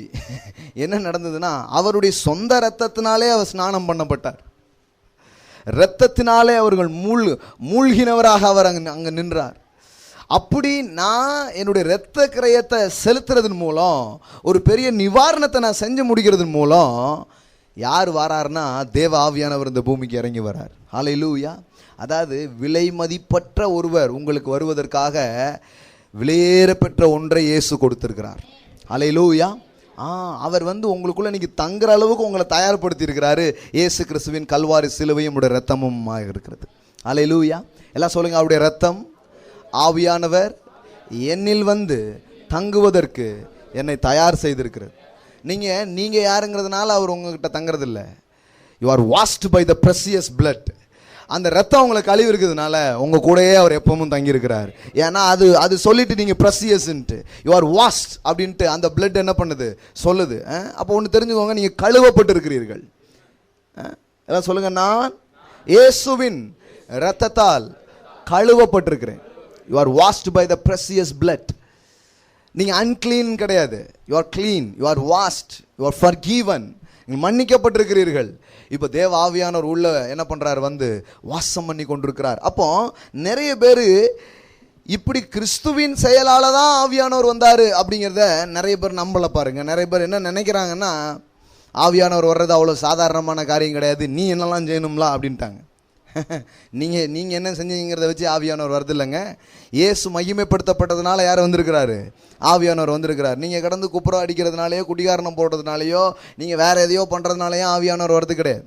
ஆவியானவர் இயேசு செஞ்ச செயலை பிதா மதித்தார், அதை அங்கீகரித்தார். ஆகையால் யார் அனுப்பி வச்சார்? தேவ ஆவியானவர் இந்த பூமிக்கு அனுப்பி வைத்தார். இப்போ அவர் அனுப்பப்பட்டிருக்கிறார். அதுக்கு நாம் ஏதோ பெருசாக பிரயாசப்பட்டு அவர் என்ன பண்ண வேண்டியதில்லை, வர வேண்டியது கிடையாது. நிறைய பேர் இன்னும் அது பண்ணிட்டு இருக்கிறாங்க. நிறைய வேலைகள்லாம் பண்ணுறாங்க. பண்ணாதான் அவர் வருவார்னு நினைக்கிறாங்க. ஒரு வேலையும் பண்ண வேண்டியதில்லை, எல்லா வேலையும் இயேசு செஞ்சிருக்கிறார். இந்த ஆவியானவரை பற்றி இயேசு பேசும் பொழுது சில வார்த்தைகளை பாருங்க. லூக்கா எழுதின சுவிசேஷம் 11வது அதிகாரம். லூக்கா எழுதின சுவிசேஷம் 11வது அதிகாரம் 11வது வசனம் பாருங்க. உங்களில் தகப்பனாய் இருக்கிற ஒருவனிடத்தில் மகன் அப்பம் கேட்டால் அவனுக்கு கல்லை கொடுப்பானா? மீனை கேட்டால் மீனுக்கு பதிலாய் பாம்பை கொடுப்பானா? அல்லது முட்டையை கேட்டால் அவனுக்கு தேலை கொடுப்பானா? பொல்லாதவர்களாகிய நீங்கள் உங்கள் பிள்ளைகளுக்கு நல்ல ஈவுகளை கொடுக்க அறிந்திருக்கும் பொழுது பரமபிதாவானவர் தம்மிடத்தில் வேண்டிக் கொள்கிறவர்களுக்கு பரிசுத்த ஆவியை கொடுப்பது அதிக நிச்சயம் அல்லவா என்றார். பாருங்க, இதை எது கூட கொண்டு போய் சேர்க்கிறாரு? ஹோலி ஸ்பிரிட்டோட கொண்டு போய் சேர்க்கிறார். சிலர் கேட்குறாங்க, பரிசுத்த ஆவியானவரே என்ன நிரப்பும் அப்படின்னு கேட்டால் வேற ஏதாவது ஆவி நிரப்பிட்டுனா? மக்கள் பாருங்க என்னெல்லாமோ பயத்தில் இருக்கிறாங்க. அதனால தான் நான் நிரப்புலாம் கேட்குறதே கிடையாது. ஆவியானவரே என்னை ஃபில் பண்ணணும்னு என்ன பண்ணுறதில்ல, கேட்குறதே கிடையாது. ஏன்னா வேற ஏதாவது வந்துச்சுன்னா என்ன பண்ண அப்படிங்காங்க. அதனால தான் கரெக்டாக கேட்குறாரு. நீ அப்பத்தை கேட்டால் அப்பத்தை தான் உங்கள் அப்பா கொடுப்பாரு. உங்கள் அப்பாவே அப்படின்னா எங்கள் அப்பா ரொம்ப நல்ல அப்பா அப்படிங்கிறாரு ஏசு. பொல்லாதவர்களாகிய நீங்கள் உங்கள் பிள்ளைங்களுக்கு மாற்றி எதையும் கொடுக்க மாட்டீங்களா? அதனால் வேறு ஆவிலாம் கொடுக்க மாட்டேன், கரெக்டாக தான் கொடுப்பேன். பரிசுத்த ஆவியை தான் கொடுப்பேன், வேறு ஆவிலாம் என்ன பண்ணிடாது, வந்துடாது.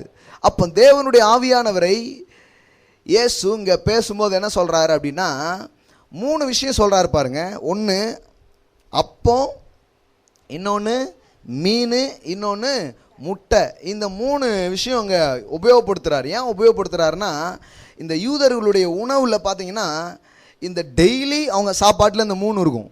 மீன், முட்டை, அப்பம். இந்த 3மே அவங்க அன்றாட உணவுகளில் அவங்க என்ன பண்ணுவாங்களாம், உபயோகப்படுத்துவாங்களாம். ஆவியானவரை பற்றி அவர் பேசும்பொழுது ஏன் இதை எடுத்து உபயோகப்படுத்துகிறாருன்னா, ஆவியானவர் உனக்கு அன்றாடம் தேவையானவர். அவங்க எப்படி இந்த திடமான உணவை தினமும் உண்டு, அதன் அடிப்படையில் தான் அவங்க என்ன பண்ணுறாங்க, வாழ்கிறது எப்படியோ அது மாதிரி தேவாவியானவர் உன் வாழ்க்கையை திடப்படுத்துகிறவராக இருக்கிறார். அன்றாடம் உனக்கு இவருடைய ஒத்தாசையும் உதவியும் உனக்கு தேவையாக இருக்குது. அப்படிங்கிறத வச்சு தான் இந்த காரியத்தை அவர் என்ன பண்ணுறாரு, பேசுகிறார். ஆவியானவரை பெற்றுக்கொள்கிற ஒரு விஷயத்தை பற்றியும் இதில் சொல்கிறார். என்ன சொல்கிறாரு? தம்மிடத்தில் வேண்டிக் கொள்கிறவர்களுக்கு பரிசுத்த ஆவியை கொடுப்பது அதிக. அப்போ ஆவியானவரை ரொம்ப ஈஸியாக பெற்றுக்கொள்ளலாம். ஆவியானவரே என்னை நிரப்புங்கன்னு கேட்டாலே போதும் பாருங்க. ஆவியானவரை நீங்கள் பெற்றுக்கொள்ளனா ரொம்ப சிம்பிள். ஆவியானவரை என்ன பண்ணுங்க, ஃபில் பண்ணுங்கன்னு சொன்னாலே போதும், உங்களை ஃபில் பண்ணிவிடுவார். அவ்வளோதான், சிம்பிள். ஒரு நிமிஷம் போதும் ஆவியானவரை பெற்றுக்கொள்றதுக்கு. ரொம்ப நேரம் தேவையே கிடையாது. நீங்கள் கேட்கணும், அவ்வளோதான், பெற்றுக்கொள்ளணும். ஆவியானவரை என்னை நிரப்புங்கன்னு கேட்டிங்கன்னா உடனே என்ன பண்ணிவிடுவார், நிரப்பிடுவார். வெயிட்டே பண்ண மாட்டார். நான் 3 பேர் நாங்கள் சேர்ந்து பேசி ஏதாவது முடிவுக்கு வரோம் அப்படிலாம் வெயிட் பண்ண மாட்டாங்க. திருத்துவம்லாம் வெயிட் பண்ணாது. சீக்கிரமாக உங்களுக்குள்ளே என்ன பண்ண ஆரம்பிப்பார், வாசம் பண்ண ஆரம்பிப்பார். எல்லாம் சொல்லுங்கள், வேண்டிக் கொண்டால் தந்தருளுவார். பிதாவுடைய தன்மையை பற்றி பேசுகிறாரு. பிதா எப்படிப்பட்டவராக இருக்கிறாருன்னா, நீங்கள் கேட்டிங்கன்னா கட்டாயமாக கொடுப்பார். அதான் பிதாவாகிய தேவன். அல்லேலூயா. ஆனால் நிறைய நேரத்தில் நாம் ஊரெல்லாம் மட்டும் யார்ட்டலாமோ போய் கேட்போம்.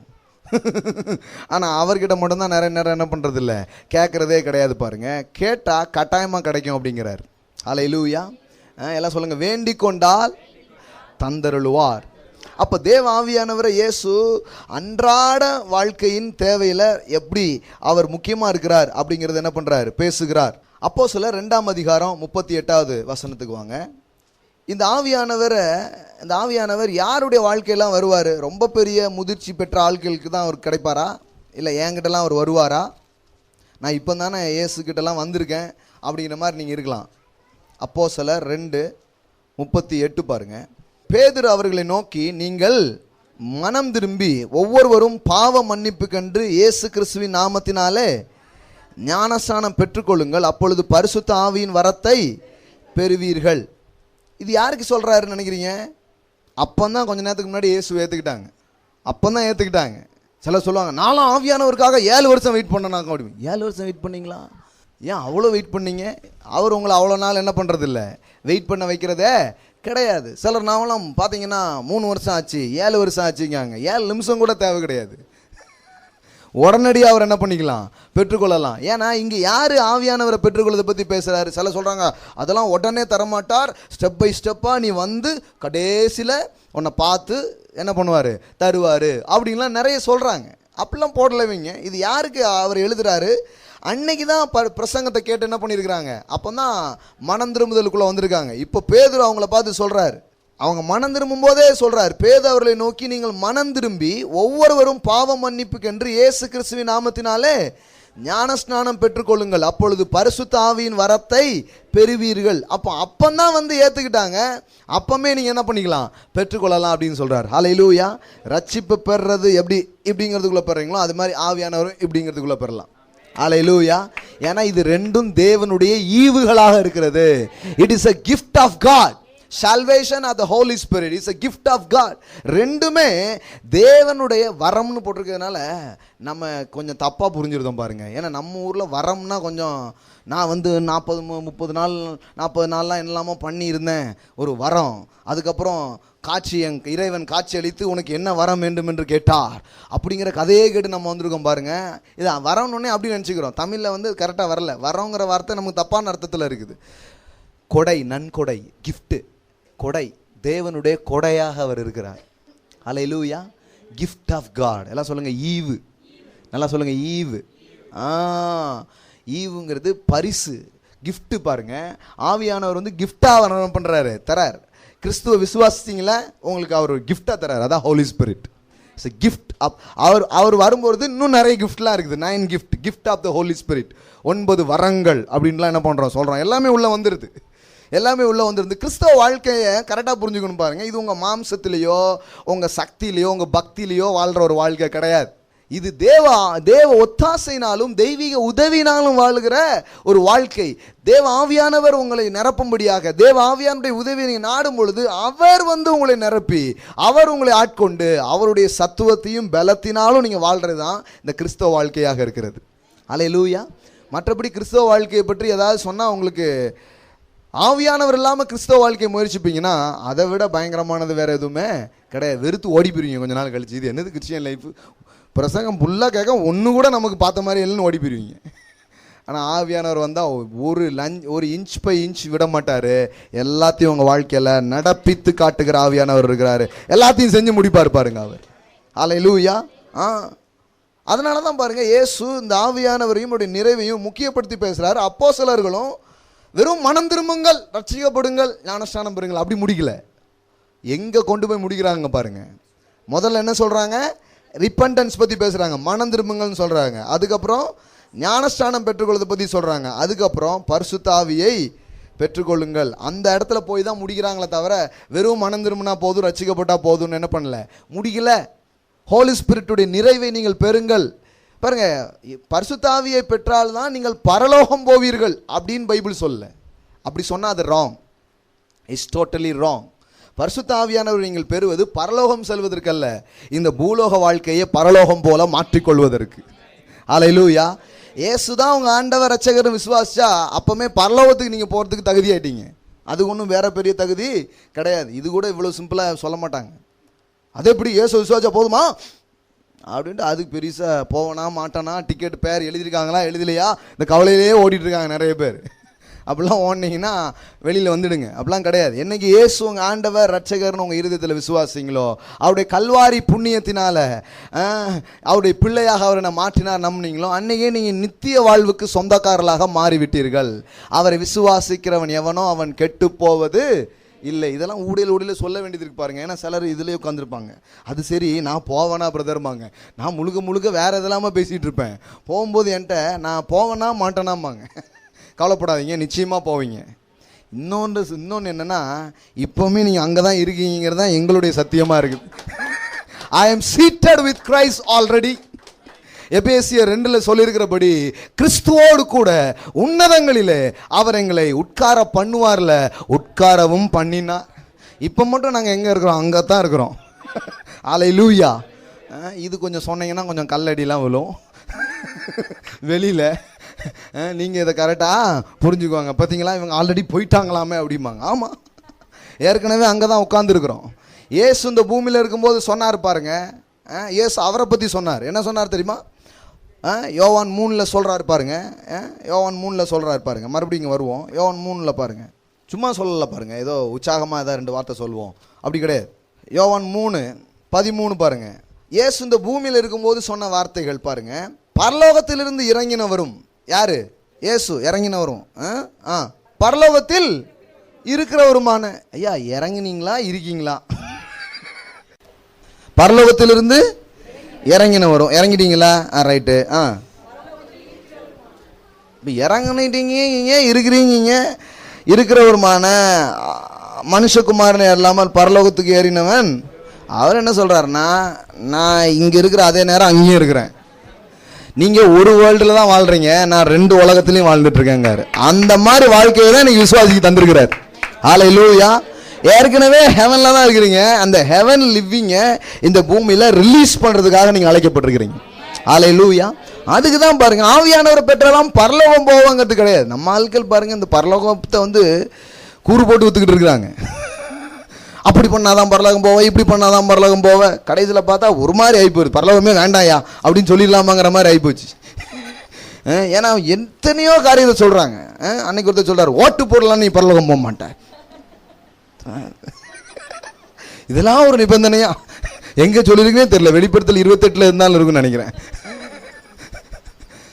இதெல்லாம் போட்டு எதையாவது பாருங்க, இந்த ரியல் எஸ்டேட் வியாபாரம் மாதிரி பண்ணிட்டு இருக்காங்க. நாங்கள் தான் ஏஜென்ட்டு, நாங்கள் தான் உங்களை விட போகிறோம் அப்படிங்கிற மாதிரியே பேசிகிட்டு இருக்காங்க. அப்படி கிடையாது. பரலோகம் போகிறது நீங்கள் யார், நீங்கள் என்ன செஞ்சீங்கிறத வச்சு கிடையாதுங்க. பரலோகம் போகிறது அவர் என்ன செஞ்சார், அது மேலே நீங்கள் வைக்கிற விசுவாசம் உங்களை நீதிமான் ஆகுது, தேவனுடைய பிள்ளை ஆகுது, உங்களை நித்திய வாழ்க்கைக்கு சொந்தக்காரராக மாற்றிடுது. அல்லேலூயா. ஆனால் இப்போ பரிசுத்த ஆவியானவர் வர்றதுக்கு எதுக்குன்னா, தம்பி நீ முடிஞ்சதுக்கு அப்புறம் பரலோகத்தை பார்க்கறதெல்லாம் ரைட்டு, இப்பவுமே பரலோகத்தை உன் வாழ்க்கையில காட்டணும்னு நான் விரும்புறேன். அதுக்கு தான் தேவ ஆவியானவரை நான் உனக்கு தருகிறேன், வாழும் போதே பரலோகத்தை அனுபவி அப்படிங்கிறார். அல்லேலூயா. இந்த பூமியில இருக்கும்போது அந்த பரலோகத்தில் இருக்கிற சுகம், அந்த பரலோகத்தில் இருக்கிற சந்தோஷம். அதனாலதான் பைபிள்ல போட்டிருக்குது, தேவனுடைய ராஜ்யம் புசிப்பும் குடிப்பும் அல்ல, அது நீதியும் சமாதானமும் பரிசுத்த ஆவியினால் உண்டாகும். அதனாலதான் இங்க ஜாய் அனாயிண்டிங்லாம் இப்போ ரிலீஸ் ஆகிட்டு இருக்குது. ஏன் ஜாய் அனாயிண்டிங் ரிலீஸ் ஆகுது? ஏன்னா பரலோகம் சந்தோஷமான இடங்கிறத பூமியிலே காட்டுறாரு. இப்படியே சிரிச்சுக்கிட்டே இருக்காங்க உங்க சர்ச்சில். ஆமா, பரலோகம் ரொம்ப சந்தோஷமான ஒரு இடம். அது இங்கே இறங்கும் பொழுது மக்களும் சந்தோஷமா இருக்க ஆரம்பிக்கிறாங்க. ஹல்லேலூயா. எப்பவும் உள்ளத்துல, வாழ்க்கையில, மனதுல அந்த பரலோகத்தின் மகிழ்ச்சியை சுமந்து திரிகிற ஒரு வாழ்க்கையாக ஆவியானவர் அதை என்ன பண்ணிடுறாரு, மாத்திடுறாரு. அப்போ ஆவியானவர் பெற்றுக்கொண்டாதான் பரலோகம் போவீங்கன்னு யாரும் சொன்னா தப்பு பாருங்க. ஏன்னா நிறைய நேரத்தில் இப்போ நான்லாம் சிஎஸ்ஐ சர்ச்சில் இருந்து வரேன். எங்கெல்லாம் இப்படி மிரட்டுவாங்கன்னா, அந்த பெந்தைகோஸ்தே ஆட்கள்லாம் எப்படி மிரட்டுவாங்கன்னா, முதல்ல ரசிக்கப்பட்டிருக்கியா அப்படிம்பாங்க. அப்பவுமே எங்களுக்கு ஒரு மாதிரி ஆகிடும். ரசிக்கப்பட்டிருக்குமா, எங்கள் தாத்தா பாட்டிலாம் கிறிஸ்டின் தானே, நாங்கள்லாம் சின்ன வயசுலேருந்து ஜட்ஜி தானே போயிட்டுருக்கோம் அப்படிமோ. அதில் ஏதாவது கொஞ்சம் கிளையாயிட்டிங்கன்னா ஆவியானவரை பெற்றிருக்கியா அப்படிம்பாங்க. ஆவியானவரை நாங்கள் பெறவே இல்லைங்க. கடைசியில் ஐயர் சொல்லுவார், பிதா குமாரன் பரிசுத்த ஆவி, அப்போ தான் ஆவியானவரே கேள்விப்பட்டிருக்கோம் அப்படிமோ.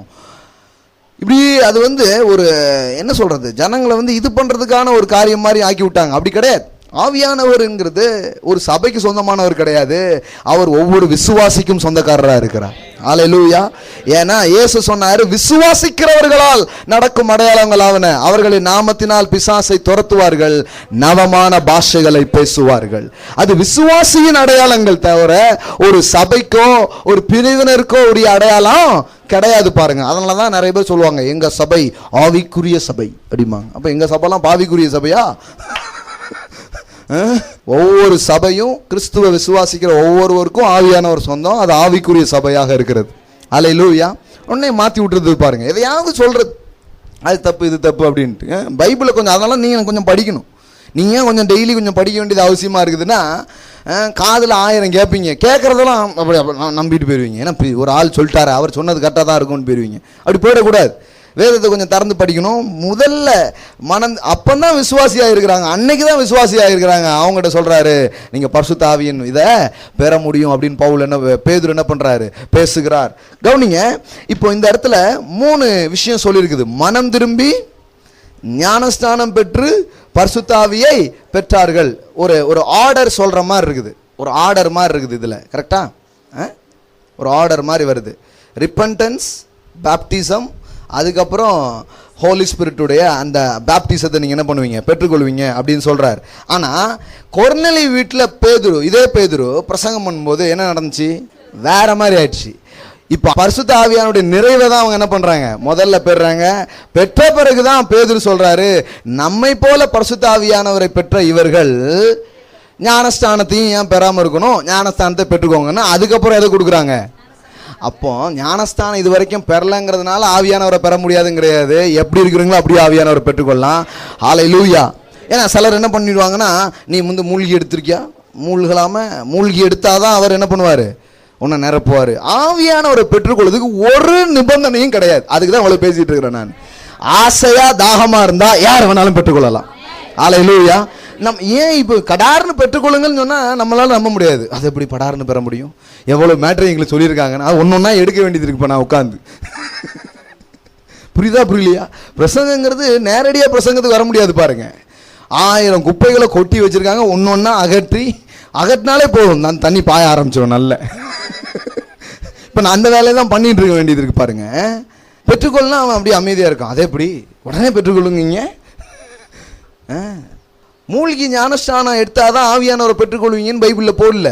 இங்க ஒரு ஆர்டர் மாதிரி இங்க சொல்றாரு பேதுரு.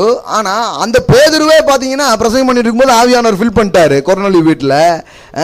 இப்போ என்ன ஆயிடுச்சு, அதுக்கப்புறம் தான் அவங்களுக்கு என்ன கொடுக்குறாங்க, பேப்டிசத்தை கொடுக்குறாங்க. எந்த அதிகாரம்?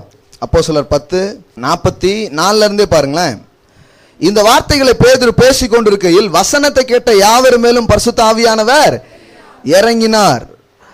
அவர்கள் பல பாஷைகளை பேசுகிறதையும் தேவனை புகழுகிறதையும் பேதுருவோடு கூட வந்திருந்த விருத்த சேதனம் உள்ள விசுவாசிகள் கேட்கும் பொழுது பரிசுத்த ஆவியின் வரம் புரஜாதிகள் மேலும் பொருந்தப்பட்டதை குறித்து பிரமித்தார்கள். இவனுக்கு ஏன் பிரமிப்பு தெரியுமா? நம்ம சபைக்கு தான் ஆவியானவர் நினைச்சிட்டு இருந்தான். நம்ம ஊர்காரங்களுக்கு நம்ம ஆட்களுக்கு தான் ஆவியானவர்னு என்ன பண்ணிட்டு இருக்கிறான், நினைச்சிருக்கிறான். ஆனா புரஜாதிக்கும் ஆவியானவரை ஊத்திட்டார். என்ன சொல்லிட்டாரு, நீ யூதனோ புரஜாதியோ ஒரே ஆவியினால 2 பேர் தாகத்தையும் தீக்கிறதுனால 2 பேரையும் ஒன்னாக்குறேன் அப்படின்ட்டார். ஐயோ உங்களுக்கு புரியலன்னு நினைக்கிறேன். இனி நீங்க 2 பேர் வேற கிடையாது, யூதன் என்றும் இல்லை கிரேக்கனம் என்றும் இல்லை, எல்லாம் ஒரே ஆவியினால தாகம் தீர்க்கப்படுகிறோம். ஒன்னா மாத்தி விட்டுருந்தாரு எல்லாத்தையுமே. 2 திறத்தாறு பெண் ஆயிட்டாங்க, ஒன்னா ஆயிட்டாங்க பாருங்க. இப்ப வேற யாரும் கிடையாது, அதே ஆவியானவர் தான், அதே பிதா தான். பலவிதமான பின்னணியிலிருந்து நம்ம வர்றோம். ஆனா எல்லாரும் யாரை தான் அப்பாங்கிறோம்? பிதாவாகிய தேவனை தான் அப்பாங்கிறோம். அப்போ இங்க எல்லாரும் என்ன ஆயிட்டாங்க? சகோதர சகோதரிகளாக ஒன்னா மாறிட்டோம் பாருங்க. அல்லேலூயா. கர்த்தர் பாருங்க, அதுதான் அவருடைய ஐடியா. புரஜாதிகளுக்கு கிடையாதுன்னு இவங்க நினைச்சாங்க. கடைசியில் புரஜாதிகளுக்கு என்ன பண்ணிட்டாரு? நல்லா ஊத்தி விட்டாரு. இப்போ என்ன ஆகுது? 47 பாருங்க. அப்பொழுது பேதுரு, நம்மை போல பரிசுத்த ஆவியை பெற்ற இவர்களும் ஞானஸ்நானம் பெறாதபடிக்கு எவனாகிலும் தண்ணீரை. அப்ப இவங்க ஆவியானவரை எப்போ பெற்றுக்கிட்டாங்க? இதெல்லாம் நல்லா நோட் பண்ணி வசனம்லாம் விட்டுறாதீங்க. ஆவியானவரை இவங்க ஞானஸ்தானத்துக்கு அப்புறம் பெறல, ஞானஸ்தானத்துக்கு முன்னாடியே பெற்றுக்கிட்டாங்க. பெற்றதுக்கு அப்புறம் அவங்க எதை பெறுறாங்க? ஞானஸ்தானத்தை பெறுறாங்க. அப்போ இது ஒரு ஆர்டர் இப்படி இருக்குது. என்ன ஆர்டரு? மனம் திரும்பி ஞானஸ்தானம் பெற்று பரிசுத்தாவியை பெறுறதுங்கிறது ஒரு சிஸ்டம் வைக்கலாம். ஆனால் இந்த சிஸ்டம் வைக்கிறது எதுக்குன்னா நல்லாக்கிறதுக்கு தானே தவிர ஜனங்களை ஓட வைக்கிறதுக்காக சிஸ்டம் இருந்ததுன்னா சிஸ்டத்தை உடச்சி போடுங்கிறாரு. அல்லேலூயா. இங்கே பாருங்க, நாம நிறைய சிஸ்டம் மாறுபடுறோன்னு நம்ம மேலே நிறைய குற்றச்சாட்டு. என்னையா கம்யூனியன் எல்லாருக்கும் கொடுக்கீங்க? ஞானஸ்தானம் எடுத்திருக்காரா அவர்? ஞானஸ்தானம் எடுக்காதவருக்கு கம்யூனியன் கொடுக்குறாருன்னு பைபிள் எந்த வசனமோ கிடையாது. ஆனால் நாங்கள் என்ன நம்புகிறோன்னா, ஞானஸ்தானத்தையே நம்பாத ஆளுக்கு கொடுக்கல, அவர் இயேசுவை நம்புறதுனால என்ன பண்ணுறோம்? கொடுக்குறோம். ஒரு நாள் கூட்டிகிட்டு போய் மொத்தமாக முக்குவோம். அல்லேலூயா. அது வரைக்கும் அவர் ஏன் இங்கே உட்கார்ந்துட்டு இருக்கணும்? நான் கிறிஸ்துவையும் நம்புகிறேன், ஞானஸ்தானத்தையும் நம்புகிறேன்னா இன்றைக்கே கம்யூனியன் கொடுக்க ஆரம்பிச்சிடலாம். அது ஒன்றும் தப்பு கிடையாது. ஒரு நாள் மொத்தமாக என்ன பண்ணிக்கலாம்? ஞானஸ்தானம் கொடுத்துக்கலாம். பாருங்க. ஆமென். பாருங்க, பைபிளில் எல்லா ஆர்டர்ஸும் இருக்குது. ஆனால் ஆர்டர்ஸ் எல்லாம் மனுஷனை நல்லாக்கிறதுக்காக தான் அந்த சட்டத்திட்டங்களே தவிர அவனை விட அது ரொம்ப முக்கியம்னு பைபிளில் போடல. பாருங்க. அல்லேலூயா. எல்லாம் உங்களுக்காக. பக்கத்தில் பார்த்து சொல்லுங்க, எல்லாம் உங்களுக்காக. எல்லாம் உங்களுக்காக தான் எவ்வளோ அரேஞ்ச்மெண்ட். எல்லாமே கர்த்தர் பாருங்க உங்க மேல எவ்வளோ கவனமா இருக்கிறாரு பாருங்க, எவ்வளோ ஃபோக்கஸ்டா இருக்கிறாரு பாருங்க. அது புரிஞ்சாலே வாழ்க்கையில் ரொம்ப சந்தோஷமா இருப்பீங்க. நமக்காக ஒரு அரேஞ்ச்மெண்ட்டாக கர்த்தர் என்ன பண்ணியிருக்கிறாரு? அருமையாக செஞ்சுட்டு இருக்கிறார் அப்படிங்கிறது உள்ள தோண ஆரம்பிக்கும் பாருங்க. அப்போ அன்னைக்கு ஆதி அப்போஸ்தலர்கள் விசுவாசிகளை சந்திக்கும் போதெல்லாம் அவங்க ரொம்ப முக்கியமாக எம்பசைஸ் பண்ண ஒரு காரியம் இந்த பரிசுத்த ஆவியானவரை பற்றிய காரியம்தான். பாருங்க, இன்னும் சில வசனங்கள் காமிக்க போறேன். அப்போஸ்தலர் 8வது அதிகாரம். நிறைய கேள்விக்கு பதில் சொல்லியிருக்கிறேன் இன்னைக்கு காலையில். அப்போஸ்தலர் 8:15 பாருங்க, 14 பாருங்க. சமாரியர் தேவ வசனத்தை ஏற்றுக்கொண்டது எருசலேமில் உள்ள அப்போஸ்தலர்கள் கேள்விப்பட்டு. சமாரியர்கள்லாம் யாரு? புறஜாதிகள். சரிங்களா? புறஜாதிகள். இவங்க வசனத்தை விசுவாசித்து என்ன பண்ணிட்டாங்க? தேவன் என்ன பண்றாங்க? ஏற்றுக்கொள்றாங்க. பேதுருவையும் யோவானையும் அவர்களிடத்தில் அனுப்பினார்கள். 15. இவர்கள் வந்த பொழுது அவர்களில் ஒருவனும் பரிசுத்த ஆவியை பெறாமல் கர்த்தராகிய இயேசுவின் நாமத்தினாலே ஞானஸ்தானம் மாத்திரம் பெற்றிருந்ததாக கண்டு அவர்கள் பரிசுத்த ஆவியை பெற்றுக்கொள்ளும்படி அவர்களுக்காக ஜெபம் பண்ணி அவர்கள் மேல் கைகளை வைத்தார்கள். அப்பொழுது அவர்கள் பரிசுத்த ஆவியை பெற்றார்கள். ஹல்லேலூயா. அப்போ இதை ரொம்ப எம்பசைஸ் பண்றாங்க பாருங்க. பரிசுத்த ஆவியினுடைய நிறைவை திரும்ப திரும்ப என்ன பண்றாங்க? வலியுறுத்துகிறார்கள். அப்போஸ்தலர் 19 வாங்க, 19:2. நீங்கள் விசுவாசிகளான பொழுது பரிசுத்த ஆவியை பெற்றீர்களா என்று கேட்டான். அதற்கு அவர்கள் பரிசுத்த ஆவி உண்டென்பது நாங்கள் என்னமா இருந்திருக்கிறாங்க பாருங்க. ஐயா அவர் யாரு அப்படின்னு இருக்காங்க. இயேசு யாருன்னு ஒரு காலத்தில் கேட்டிருப்பாங்க. இப்போ சுவிசேஷத்தை நம்பி என்ன பண்ணிட்டாங்க? இயேசுவை ஏற்றுக்கிட்டாங்க. இப்போ ஆவியானவர்னு அவர் யாரியா அப்படிங்கிறாங்க. இவங்களாம் விசுவாசிகள் எந்த அளவுக்கு போயிட்டாங்க பாருங்க. அதுக்கப்புறம் இவர் அவங்களுக்கு ஆவியானவரை கேள்விப்படவே இல்லைன்னா நீங்கள் எந்த ஞானஸ்தானம் எடுத்தீங்கன்னு கேட்குறாரு. ஏன்னா ஞானஸ்தானம் கொடுக்கும்போதே யார் மென்ஷன் பண்ணுறோம்?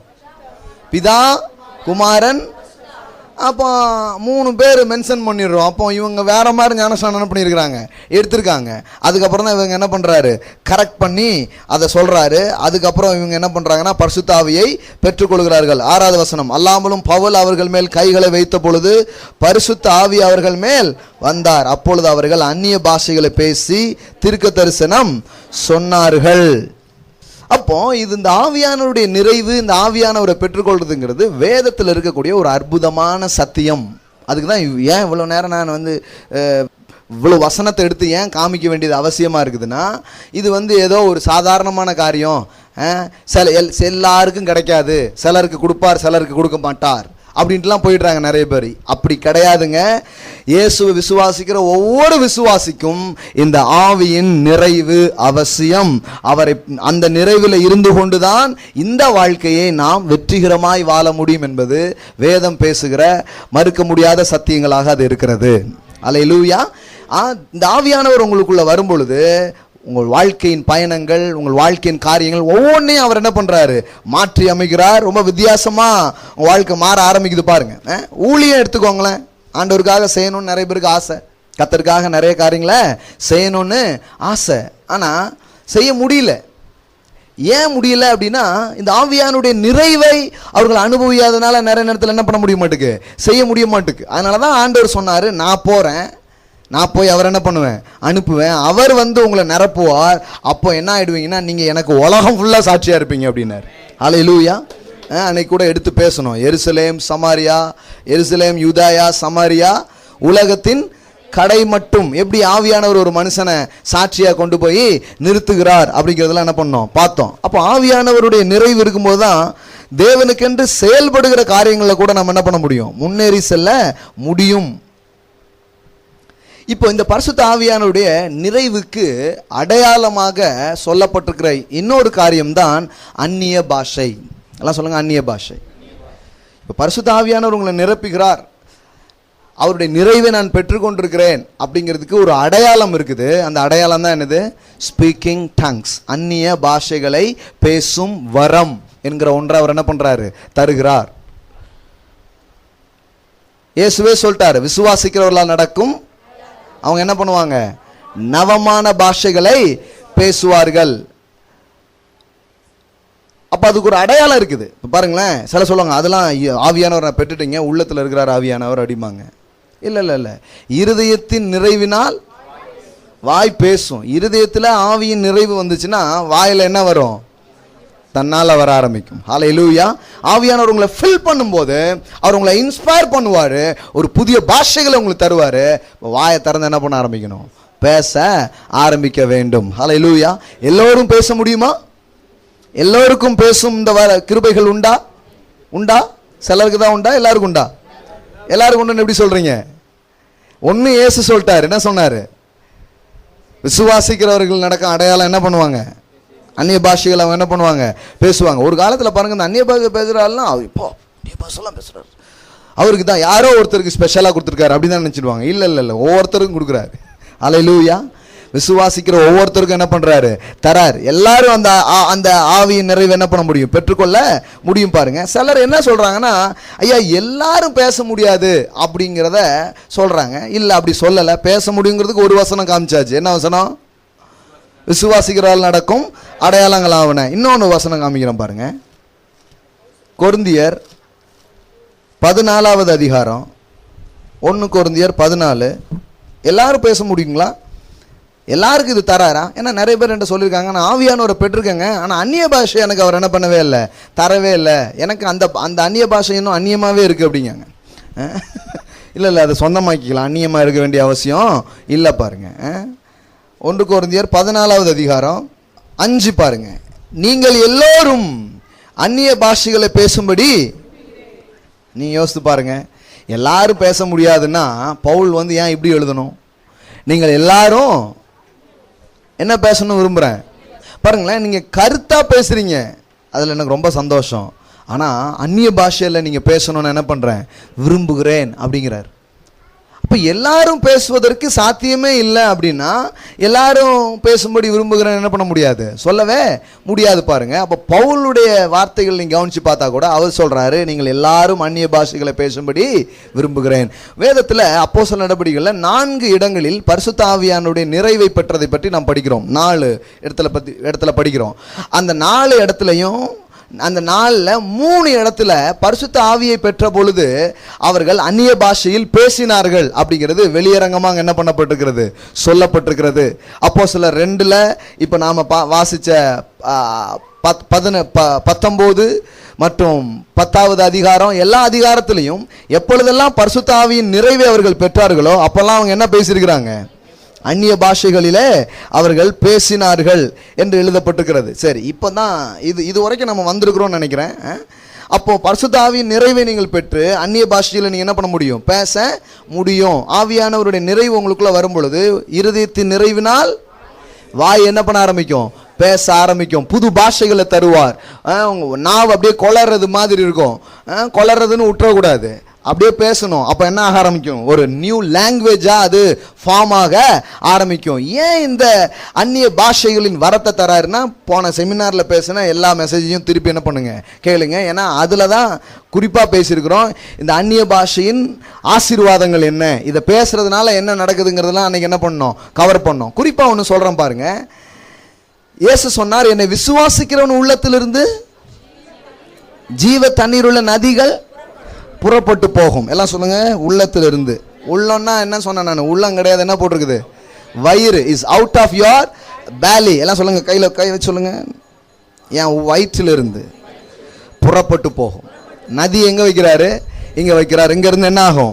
புறப்பட்டு போகும். இப்போ இதுல ஆழமான நீரூற்றுகளும் நதிகளும் நமக்குள்ளதான் இருக்குது. நீங்களே இப்படிதான் இருக்கிறீங்க, நதியாகவும் நீரூற்றாகவும் இருக்கிறீங்க. இது தெரியாதனாலதான் நிறைய பேர் காஞ்சி போய் உட்கார்ந்துருக்கிறாங்க. சத்தியத்தை அறிவீர்கள், சத்தியம் உங்களை விடுதலையாக்கும். நீங்கள் காய்ந்து போனவர்கள் அல்ல, நீங்கள் நதியாக இருக்கிறீர்கள். நீங்கள் வளமான தோட்டமாக தேவன் உங்களை வைத்திருக்கிறார். பைபிள் எப்பவுமே உங்க அடையாளத்தை உங்களுக்கு சொல்லிக் கொடுக்கும். கரெக்டா நீங்க யார் அப்படிங்கிறது சொல்லும். ஊர்லாம்பட்டவெல்லாம் உங்களை பத்தி சொன்னதெல்லாம் நீங்க நம்பிட்டு உட்கார்ந்துட்டு இருக்கீங்க. ஆனா கர்த்தர் உங்களை பத்தி சொன்னதை மட்டும் நம்பினீங்கன்னா வாழ்க்கை தலைகீழா மாறிடும். நான் நதின்னு சொல்லியிருக்கிறாரு, அப்போ நான் வளமா தான் இருப்பேன். அல்லேலூயா. என்னை விசுவாசிகளுடைய உள்ளத்தில் ஜீவ தண்ணீர் உள்ள நதிகள் புறப்பட்டு போகும் அப்படிங்கிறார். அப்போ உள்ளதான் நதி இருக்குது. இந்த நதியை, இந்த ஆவியானுடைய நிறைவை நாம் பெற்ற பொழுது இந்த நதியை நமக்குள்ளாக என்ன பண்ணிட்டோம்? பெற்றுட்டோம். இப்போ இந்த ரிசீவ் பண்ணதை ரிலீஸ் பண்ணதுக்கு கற்றுக்கணும்.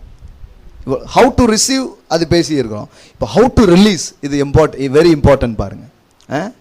எல்லாம் சொல்லுங்க, பெற்றுக்கொள்ளுங்கள், பெற்றுக்கொண்டதை வெளியிடுவது எப்படி? Receiving and releasing. ரிசீவ் பண்றீங்க, இப்போ எப்படி ரிலீஸ் பண்றது? இப்போ எப்படி ரிலீஸ் பண்ண முடியும்னா, இப்போ அவர் சொல்றாரு, இந்த மனுஷனுடைய உள்ளத்துல நீர்க்கால்கள் போல இருக்குது. எல்லாம் யோசனைகள், ஆவியின் வரங்கள், தேவ ஆவியானுடைய நிறைவெல்லாம் ஒரு நீர்க்கால்கள் போல இருக்குது. புத்திமான் அதை என்ன பண்றானா? வெளியில அப்படியே கோரி வெளியில கொண்டு வர்றானா? எப்படி வெளியே கோரி கொண்டு வர முடியும்னா, வேதத்துல சொல்லுது, நீதிமானுடைய வாய் ஜீவ ஊற்று. எல்லாம் சொல்லுங்க, வயிறு மட்டும் இல்ல, நம்ம வாயும். வாய் தான் வெளியில வர்றதுக்கான வாயா இருக்கு. ஹல்லேலூயா. உள்ள இருக்கிறது எப்படி வர ஆரம்பிக்கும்? நமக்கு வாய்க்கு உள்ள போறத பத்தி நிறைய தெரியும், ஆனா வெளியில வர்றத பத்தி அவ்வளவா தெரியாது.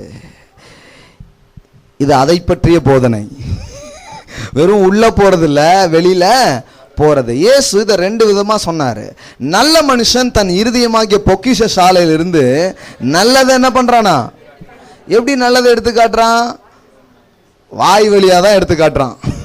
உள்ள என்ன இருக்குங்கிறத கவனிக்கணும்னா வார்த்தையில என்ன இருக்குன்னு பார்த்தாலே தெரிஞ்சிடும். ஏன்னா அதான் உள்ள இருக்கு. ஹல்லேலூயா. வாயில என்ன ஓடிட்டு இருக்குன்னு பாருங்க. அதெல்லாம் தான் ஆளுக்குள்ள என்ன பண்ணிருக்காரு? நல்லா ஸ்டோர் பண்ணி வச்சிருக்கிறாரு. அதுவும் நல்ல ப்ரெஷரான டைம்ல பாருங்க, கரெக்டா தெரியும். வெளியில ஜென்டலா அப்படி பேசிட்டு போயிருவோம். ஆனா ரியலான ப்ரெஷர் வரும்போது உண்மையில ரியலா என்ன இருக்குன்னு வெளியில என்ன பண்ணிடுது, வந்துடுது பாருங்க. அவர் சொல்றாரு, இந்த வாயிலிருந்து புறப்படுறது தான் மனுஷனை தீட்டுப்படுத்தும் அப்படிங்கிறாரு. இது நெகட்டிவ் இம்பாக்ட். Negative impact. இந்த வார்த்தையினால நெகட்டிவான இம்பாக்டை உருவாக்க முடியுமா? கட்டாயமா உருவாக்க முடியும். ஒய்ஃப் கோச்சுக்கிட்டது எதனால நினைக்கிறீங்க? நீங்க பேசின சில வார்த்தைகளால. கணவர் ஒரு மாதிரி சோர்ந்து போய் உடஞ்சு போய் உட்கார்ந்தது பேசின வார்த்தையினால. ஏன்னா நிறைய பேர் பாருங்க வார்த்தையினாலே கொண்டுருவாங்க, அதுக்கு போட்டு தள்ளிடலாம். ஏன்னா தினம் தானே அப்படி போடுறதுக்கு இது ஒரேடியா என்ன பண்ணிடலாம், போட்டுலாம் பாருங்க. பைபிள்ல போட்டுருக்கு, நாவு எப்படி இருக்குதான்? பட்டயமா இருக்குதான். பட்டய குத்து போல் பேசுகிறவர்கள் உண்டாம். அவன் ஒவ்வொரு முறையும் பேசும்போது ஈட்டி இறக்குன மாதிரி இருக்கும். அந்த மாதிரி வல்லமையா பேசக்கூடியவங்களாம் நிறைய பேர் இருக்கிறாங்க. நம்ம ஆட்கள் என்ன ஆயிட்டுன்னா, பிரசங்கியார்கிட்ட கூட அப்படி எதிர்பார்க்க ஆரம்பிச்சிட்டாங்க. சில பேர் சொல்லுவாங்க, என்ன பிரதர் குத்துன மாதிரியே இல்லை, கிறிஸ்தவ பிரசங்கனால எப்படி ஆக்கி விட்டாங்கன்னா, இப்போ சண்டே இங்கே வந்து உட்காந்து நான் என்ன பண்ணும், சும்மா குத்தணும் பாருங்க. குத்து வாங்கிட்டு அவங்க போகும்போது அப்பா இப்போ தான் ஒரு உணர்வே எனக்கு வந்த மாதிரி இருக்கு அப்படிங்கிற மாதிரி ஆக்கிட்டாங்க பாருங்க. குத்து நீங்கள் வாங்கின குத்து பத்தாதா? நான் வேற ஞாயிற்றுக்கிழமை குத்தணுமா? இது குத்துற நேரம் கிடையாது, இது காயம் கட்டுகிற நேரம். அல்லேலூயா. நீதிமானுடைய வாய் ஜீவ ஊற்று. அப்போ இந்த வாயின் வார்த்தைகள், இந்த வாயிலிருந்து புறப்படுகிற அந்த சக்தியை கொண்டு தீட்டுப்படுத்த முடியுது, தீட்டான ஒன்றை சுகப்படுத்தவும் முடியும். அல்லேலூயா. நாவின் மாறுபாடு என்ன பண்ணுமா? ஆவியை முறிக்கும். அப்ப நாவு ரொம்ப கரெக்டா இருந்தா ஆவி உயிர்க்கும். அல்லேலூயா. மாறுபாடு முறிக்கும், கரெக்டா இருந்ததுன்னா உயிர்க்கும். அல்லேலூயா. ரெண்டு விதமா இதை என்ன பண்ண முடியும், உபயோகப்படுத்த முடியும் பாருங்க. அப்போ இந்த சில நேரத்தில் இந்த நாக்குக்கு கூட ஒரு கண்ட்ரோல் வர மாட்டேங்குது பாருங்க. நான் பேசணும் தான் பிரதர் நினைக்கேன், ஆனால் படாருன்னு எனக்கு வந்துடுது அப்படின்னு சொல்கிறாங்க பாருங்க. அதனால தான் பைபிளில் போட்டிருக்குது, நாவை அடக்க ஒரு மனுஷனாலும் கூடாது. அதனால தான் பாருங்க, இந்த பெந்தைக்கோஸ்தே நாளில் அக்கினிமயமான நாவுகள் யார் மேலே வந்துச்சான்? அவங்க எல்லாரும் மேலே இறங்கி வந்துச்சான். இந்த பெந்தைக்கோஸ்தே நாளில் முதல்ல மனுஷனை டச் பண்ணுற ஏரியா எதாக இருக்குதுன்னா நாக்கை தொடுறாரு. ஏன்னா அந்த நாக்கை மட்டும் கரெக்டாக கண்ட்ரோல் பண்ணிட்டா வாழ்க்கையே கண்ட்ரோல் பண்ணுற மாதிரி. அல்லேலூயா. உங்க வாழ்க்கையினுடைய அந்த டிரைவிங், அந்த ஸ்டீரிங் எதில் இருக்குது? நாக்கு தான் ஒரு ஸ்டீரிங் மாதிரி இருக்குது. உங்க வார்த்தை எங்க போதோ அங்கதான் உங்க வாழ்க்கை போகும். பக்கத்துல பார்த்து சொல்லுங்க, வார்த்தை போகும் இடத்திற்கு வாழ்க்கை போகும். இப்போ வாழ்க்கை ஏன் தப்பா போயிடுச்சுன்னா, வார்த்தை எல்லாம் தப்பா போயிடுச்சு. இப்போ வார்த்தையை கரெக்டாகணும்னா என்ன ஆகிடும்? வாழ்க்கை ரொம்ப கரெக்டாகிடும். ஆனால் இதை கரெக்ட் பண்ணுறதுக்கு நமக்கு முடிய மாட்டேங்குது பாருங்கள் நிறைய நேரத்தில். அதனால தான் ஹோலி ஸ்பிரிட் தரார். இந்த ஆவியானவர் உங்களுக்குள்ளே உங்களை நிரப்பி இந்த அந்நிய பாஷைகளில் பேச பேச பேச பேச என்ன ஆக ஆரம்பிக்கும்னா, உங்கள் நாவு ஒரு கண்ட்ரோலுக்குள்ளே வந்து ஜீவனை பேசுகிற நாவாக அது மாற ஆரம்பித்து விடுகிறது. அல்லேலூயா. அதுக்கப்புறம் உங்களால் நெகட்டிவாக பேச முடியாது பாருங்க. ஏன்னா அந்த ஆவியினோட நிறைவு உங்களுக்குள்ள வர வர வர முற்போக்கா பேசுறதுக்கு தான் அவர் உங்களை என்ன பண்ண ஆரம்பிக்கிறார்? தூண்ட ஆரம்பிக்கிறார். அப்போ ரிசீவ் பண்ணியாச்சு. இப்போ ஹவு டு ரிலீஸ் அப்படின்னா த்ரூ யுவர் ஸ்பீக்கிங். நீங்கள் பேசுவதின் மூலம் உங்களுக்குள் இருக்கிற நதியை வெளியே கட்டவிழ்த்து விடுகிறீர்கள். அல்லேலூயா. எல்லாம் சொல்லுங்க, எனக்குள்ளே நதி இருக்கிறது, நான் அதை விசுவாசிக்கிறேன், இப்பொழுது விசுவாசிக்கிறபடியால் பேசுகிறேன். இப்பொழுது பேசும் பொழுது உள்ளே இருக்கிற நதி வெளியிலே பாய ஆரம்பிக்கிறது. ஹல்லேலூயா. அதனால தான் வாய் என்னன்னு சொல்லியிருக்குது? ஜீவ ஊற்று என்று சொல்லியிருக்கிறது. அப்போ அந்நிய பாஷைகளை இப்போ நீங்கள் பேச ஆரம்பிக்கிறீங்க. அந்நிய பாஷையில் பேச பேச பேச என்ன ஆரம்பிக்குது? உள்ளே இருக்கிற ஊற்று அப்படியே அந்த மட்டம் அப்படி கூட்டிகிட்டே வரும் பாருங்க. சிலர் பாருங்க 2-3 வார்த்தை தான் பேசுவாங்க, அங்கனே தான் இருக்கு மட்டம். அதுவும் சண்டே சர்வீஸில் கடைசி பாட்டில் கடைசி வரி படிக்கும்போது கொஞ்சம் நேரம் என்ன பண்ணுவாங்க? பேசுவாங்க, அப்புறம் நிப்பாட்டிடுவாங்க, அவ்வளோதான். ஆனால் அப்படி போகக்கூடாது பாருங்க. இங்கே அதிகம் பேசுகிறத விட வெளியில் போகும்போது அதிகம் நீங்கள் என்ன பண்ணணும்? பேசணும் பாருங்க. ஏன்னா வெளியில தான் உங்களுக்கு நிறைய தேவை. இங்கே உங்களுக்கு என்ன பிரச்சனை? ஒரு பிரச்சனையும் கிடையாது. வெளியில் போகும்போது தான் நிறைய என்ன பண்ணுறீங்க? பார்க்குறீங்க. அப்போ பேச பேச பேச பேச பேச என்ன ஆரம்பிக்குது? உங்களுக்குள்ளே இருக்கிற அந்த நதி, அந்த மட்டம் அப்படியே உயர்ந்து உயர்ந்து உயர்ந்து உயர்ந்து அப்படி உங்கள் மூலம் ரிலீஸ் பண்ணப்படுகிறது. அல்லேலூயா. அப்போ நீங்கள் எங்கேயாவது போகும்பொழுது இந்த ஆவியானவருடைய அந்த பிரவாகம் உங்கள் வாழ்க்கையில் இருப்பதை நீங்கள் பார்ப்பீர்கள். நீங்கள் யார் மேலாவது கை வைப்பீங்க, சுகமாயிடுவாங்க. அல்லேலூயா. ஏன்னா அது வந்து சுகமாக்குகிற நதியாக இருக்கிறது. அதனால தான் முதல்ல இதெல்லாம் பேசிட்டோம். ஒரு நதி இருக்குது, அது பாயும் போது அங்க சந்தோஷம் பாயுது, ஆரோக்கியம் பாயுது, செழிப்பு வருது, பொண்ணு கூட விளையுது. அல்லேலூயா. புல்லு கூட முளைக்கல, ஆனா இப்ப பொண்ணு முளைக்கிறதா மாத்திடுறாரு. அல்லேலூயா. அப்ப பாருங்க, உள்ள இருக்குது, இப்ப என்ன பண்ண வேண்டியது இருக்குது? ரிலீஸ் பண்ண வேண்டியிருக்கு. Through your speaking. நீங்க பேச பேச பேச நீங்க என்ன பண்றீங்கன்னா திறந்து விடுறீங்க. உங்க வாயிலிருந்து அது வெளியில வர ஆரம்பிக்குது. உள்ள இருக்கிற நதி பிரவாகிக்க ஆரம்பிக்குது. அதனாலதான் பாருங்க, இந்த அந்நிய பாஷைகளை பேசுறதுங்கிறது ஏதோ சபையில நாம செய்யற ஒரு அனுபவமா இல்லாம தோசை சுடும்போது பேசிட்டு இருக்கலாம். பேசலாமா? பேசலாம். பாத்திரம் கழுவிட்டே என்ன பண்ணலாம், பேசலாம். பஸ்ஸில் உட்காந்துட்டு இருக்கும்போது பேசலாம். டிரைவ் பண்ணிட்டு இருக்கும்போது என்ன பண்ணலாம், பேசலாம். சின்ன சின்ன உங்களுடைய ஒவ்வொரு அலுவலையும் நீங்கள் என்ன பண்ணலாம், பேசலாம். ஊடையில் பேசலாம், விட்டு விட்டு பேசலாம். ப்ரேயர் பண்ணுறீங்கன்னு வைங்க, 1 மணி நேரம் ப்ரேயர் பண்ணுறீங்கன்னா ஒரு பாதி டைம் ஆகுது அந்நிய பாஷையில் என்ன பண்ண ஆரம்பிங்க, ப்ரேயர் பண்ண ஆரம்பிங்க. ஆமென். என்ன பிரதர் இப்படிலாம் நீங்கள் சொல்கிறீங்க, பைபிளில் இருக்குதா? இருக்குது பாருங்கள். 1 கொரிந்தியர் 14 பாருங்கள். 1 கொரிந்தியர் 14. இந்த அந்நிய பாஷையை எப்படி உபயோகப்படுத்துறதுங்கிறது நம்ம கற்றுக்கணும் பாருங்க. 1 கொரிந்தியர் 14 பாருங்க. 14. எண்ணத்தினானில் நான் அந்நிய பாஷையிலே விண்ணப்பம் பண்ணினால் என் ஆவி விண்ணப்பம் பண்ணுமே அன்றி என் கருத்து பயனற்றதா இருக்கும். இப்படி இருக்க செய்ய வேண்டுவது என்ன சொல்லி கொடுக்குறாங்க, எப்படி செய்யணும்ட்டு. செய்ய வேண்டுவது என்ன, நான் ஆவியோடும் விண்ணப்பம் பண்ணுவேன், கருத்தோடும் விண்ணப்பம் பண்ணுவேன். அப்போ 2 விதமாக நான் ஜெபம் பண்ணுறேன். ஒன்று அந்நிய பாஷையில் ஜெபிக்கிறேன், இன்னொன்று எனக்கு தெரிஞ்ச மொழிகளில் கருத்தோடு நான் என்ன பண்ணுறேன், ஜெபிக்கிறேன். 2 விதமான ஜெபம் இருக்குதா பைபிளில் பாருங்க. ஆவியிலே ஜெபம் பண்ணி, ஆவியிலே ஜெபம் பண்ணின்னு சொல்லும் போதெல்லாம் எதை பற்றி தான் சொல்லுது, ஸ்பீக்கிங் டங்ஸ். ஹல்லேலூயா. சில நேரத்தில் இந்த சிச்சுவேஷனுக்கு என்ன ஜெபம் பண்ணணும்னு உங்களுக்கு தெரியாது.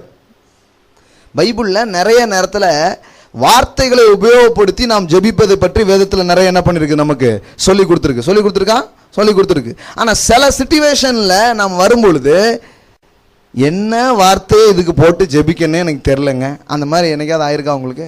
எனக்கு மட்டும்தான் ஆயிருக்கா? உங்கள் யாருக்குமே ஆனது இல்லையா? ரொம்ப கரெக்டாக போயிட்டுருக்கா உங்களுக்குலாம்? என்ன ஜெபம் பண்ணனே தெரியலையா? சில ஆளை பார்த்தாலே ஜெபம் வராது, அது வேற. என்ன ஜெபம் பண்ண வேலை செய்யுமான்னு தெரியலையே, அப்படி என்ன ஜெபம் பண்ணே உங்களுக்கு தோணாத சிச்சுவேஷன் இருக்குது. என்ன சொல்லி ஜெபம் பண்ணனே தெரில. அந்த மாதிரி டைம் பாருங்க, நல்ல அந்நிய பாஷையில் ஜெபிக்கிற ஒரு டைமாக இருக்குது. அதனால தான் பவுல் சொல்கிறேன், நான் 2 விதமான ப்ரேயர் வச்சுருக்கிறேன். ஒன்று கருத்தோடு என்ன பண்ணுறேன், ஜெபிக்கிறேன். இன்னொன்று எப்படி ஜெபிக்கிறேன், ஆவியில் ஜெபிக்கிறேன். Speaking tongues, unknown tongues. அப்படி பேசும்பொழுது என் கருத்து பயனற்றதாக இருக்குது. ஆனால் நான் ஆவியில் ஜெபிக்கும் பொழுது எப்படி ஜெபிக்கிறேன்னா, ரோமர் 8 போட்டிருக்குது, நாம் ஆவியானவர் நிறைவில் ஜெபிக்கும் பொழுது 100% தேவனுடைய சித்தத்தின்படி ஜெபிக்கிறோமா. கருத்தோடு ஜெபிக்கும் போதெல்லாம் அப்படி ஜெபிக்கிறோமான்னு சொல்ல முடியாது. அது வசனத்தை உபயோகப்படுத்தி மேக்சிமம் அந்த லெவல் பெஸ்ட்டை நம்ம என்ன பண்ணலாம், ட்ரை பண்ணலாம். 100% காட்ஸ் வில் படியே நாம் ஜெபிக்கிறது என்ன பண்ணலாம், ட்ரை பண்ணலாம். ஆனால் அந்நிய பாஷையில் ஒரு மனுஷன் ஜெபம் பண்ணுறான்னா 100% அவன் தேவனுடைய சித்தத்தின்படி தான் ஜெபிக்கிறான். ஹல்லேலூயா.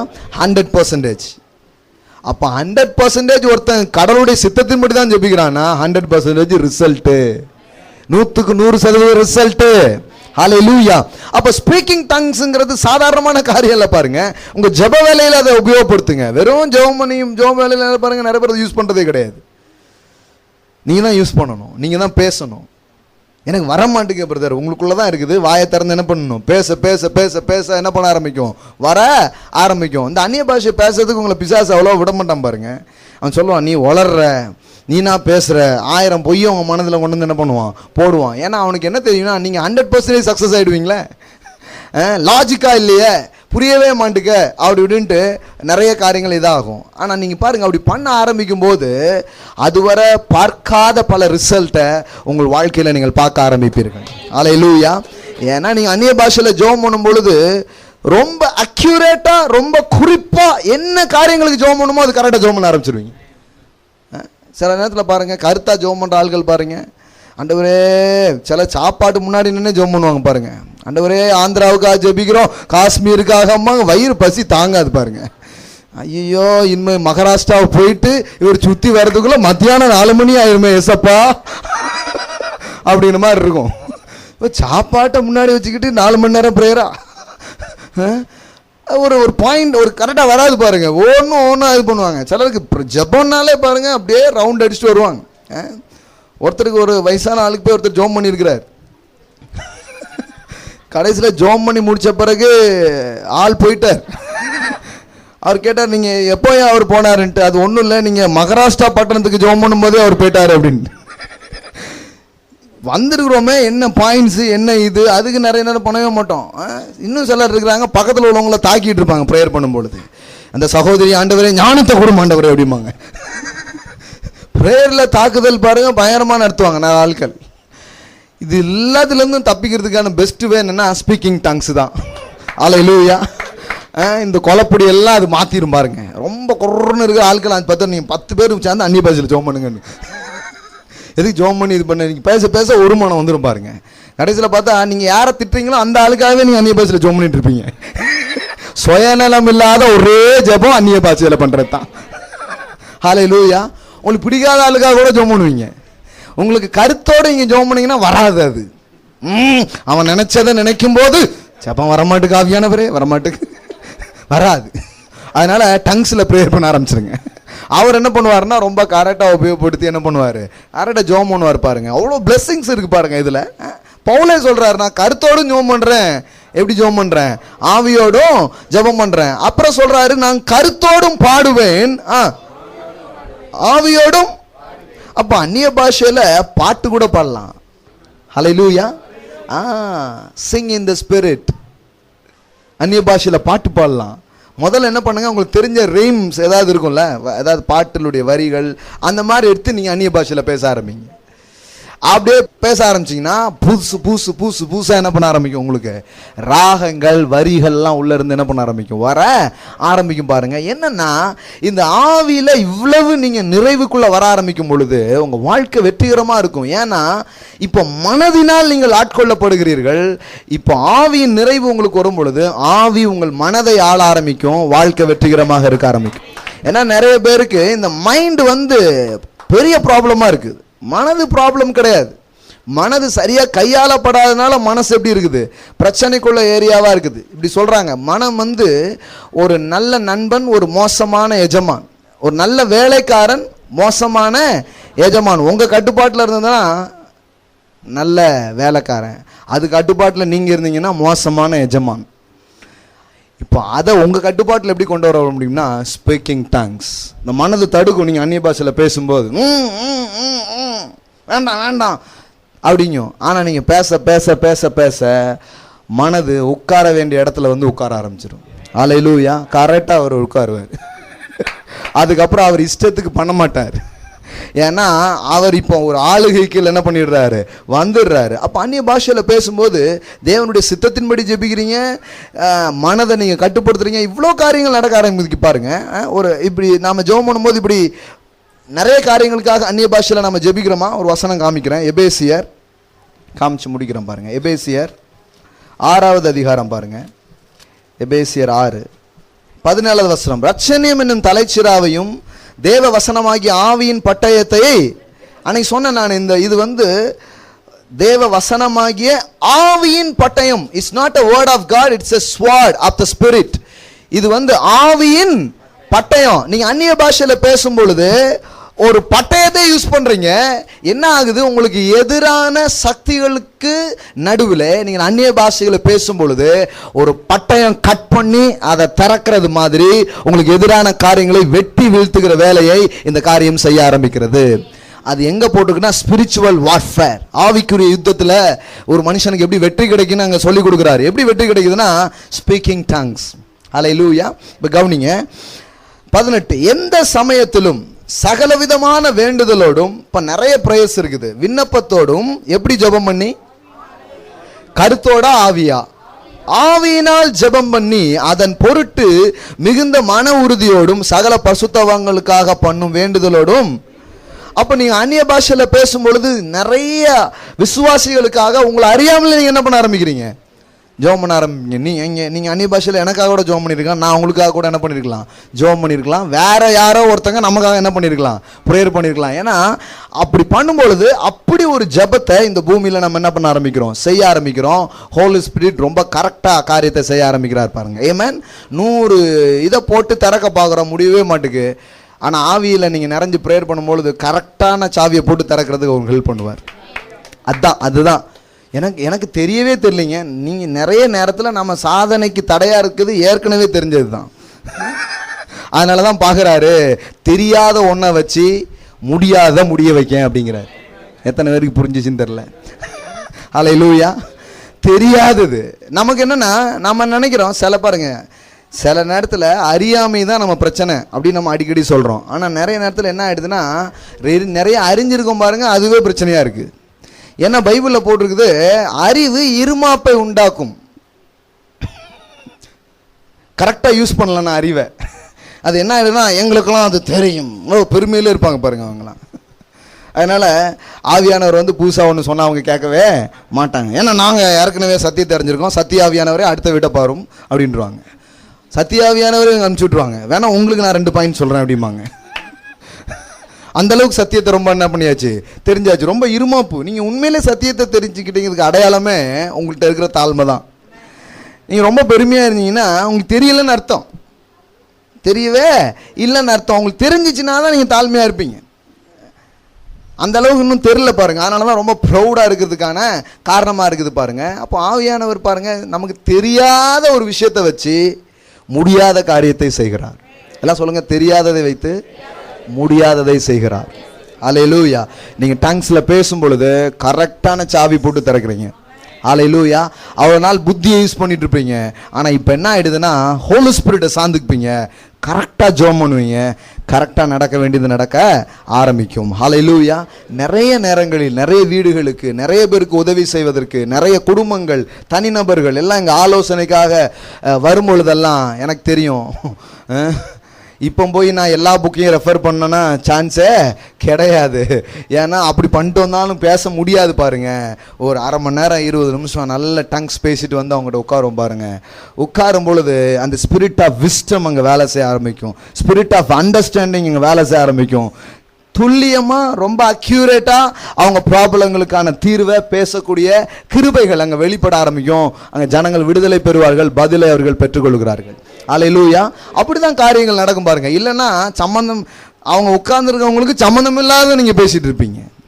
ஆனால் ஆவியானவர் வரும் பொழுது ரொம்ப அக்யூரேட்டாக உங்களுக்கு பேச வைப்பார். ஆமென். இன்னொன்று முக்கியமாக உங்களுக்கு நான் சொன்னேன், ஆவியானவர் தான், இந்த அந்நிய பாஷை தான் எல்லா வரங்களுக்கும் திறவுகோலாக இருக்குது. அல்லேலூயா. அந்நிய பாஷைகளை பேசும் பொழுது உங்களுக்குள்ள இருக்கிற ஆவியின் வரங்கள் அனைத்தும் ஆக்டிவேட் பண்ணப்படுகிறது. அல்லேலூயா. என்னென்ன வரலாம் இருக்கு சொல்லுங்க பார்க்கலாம்.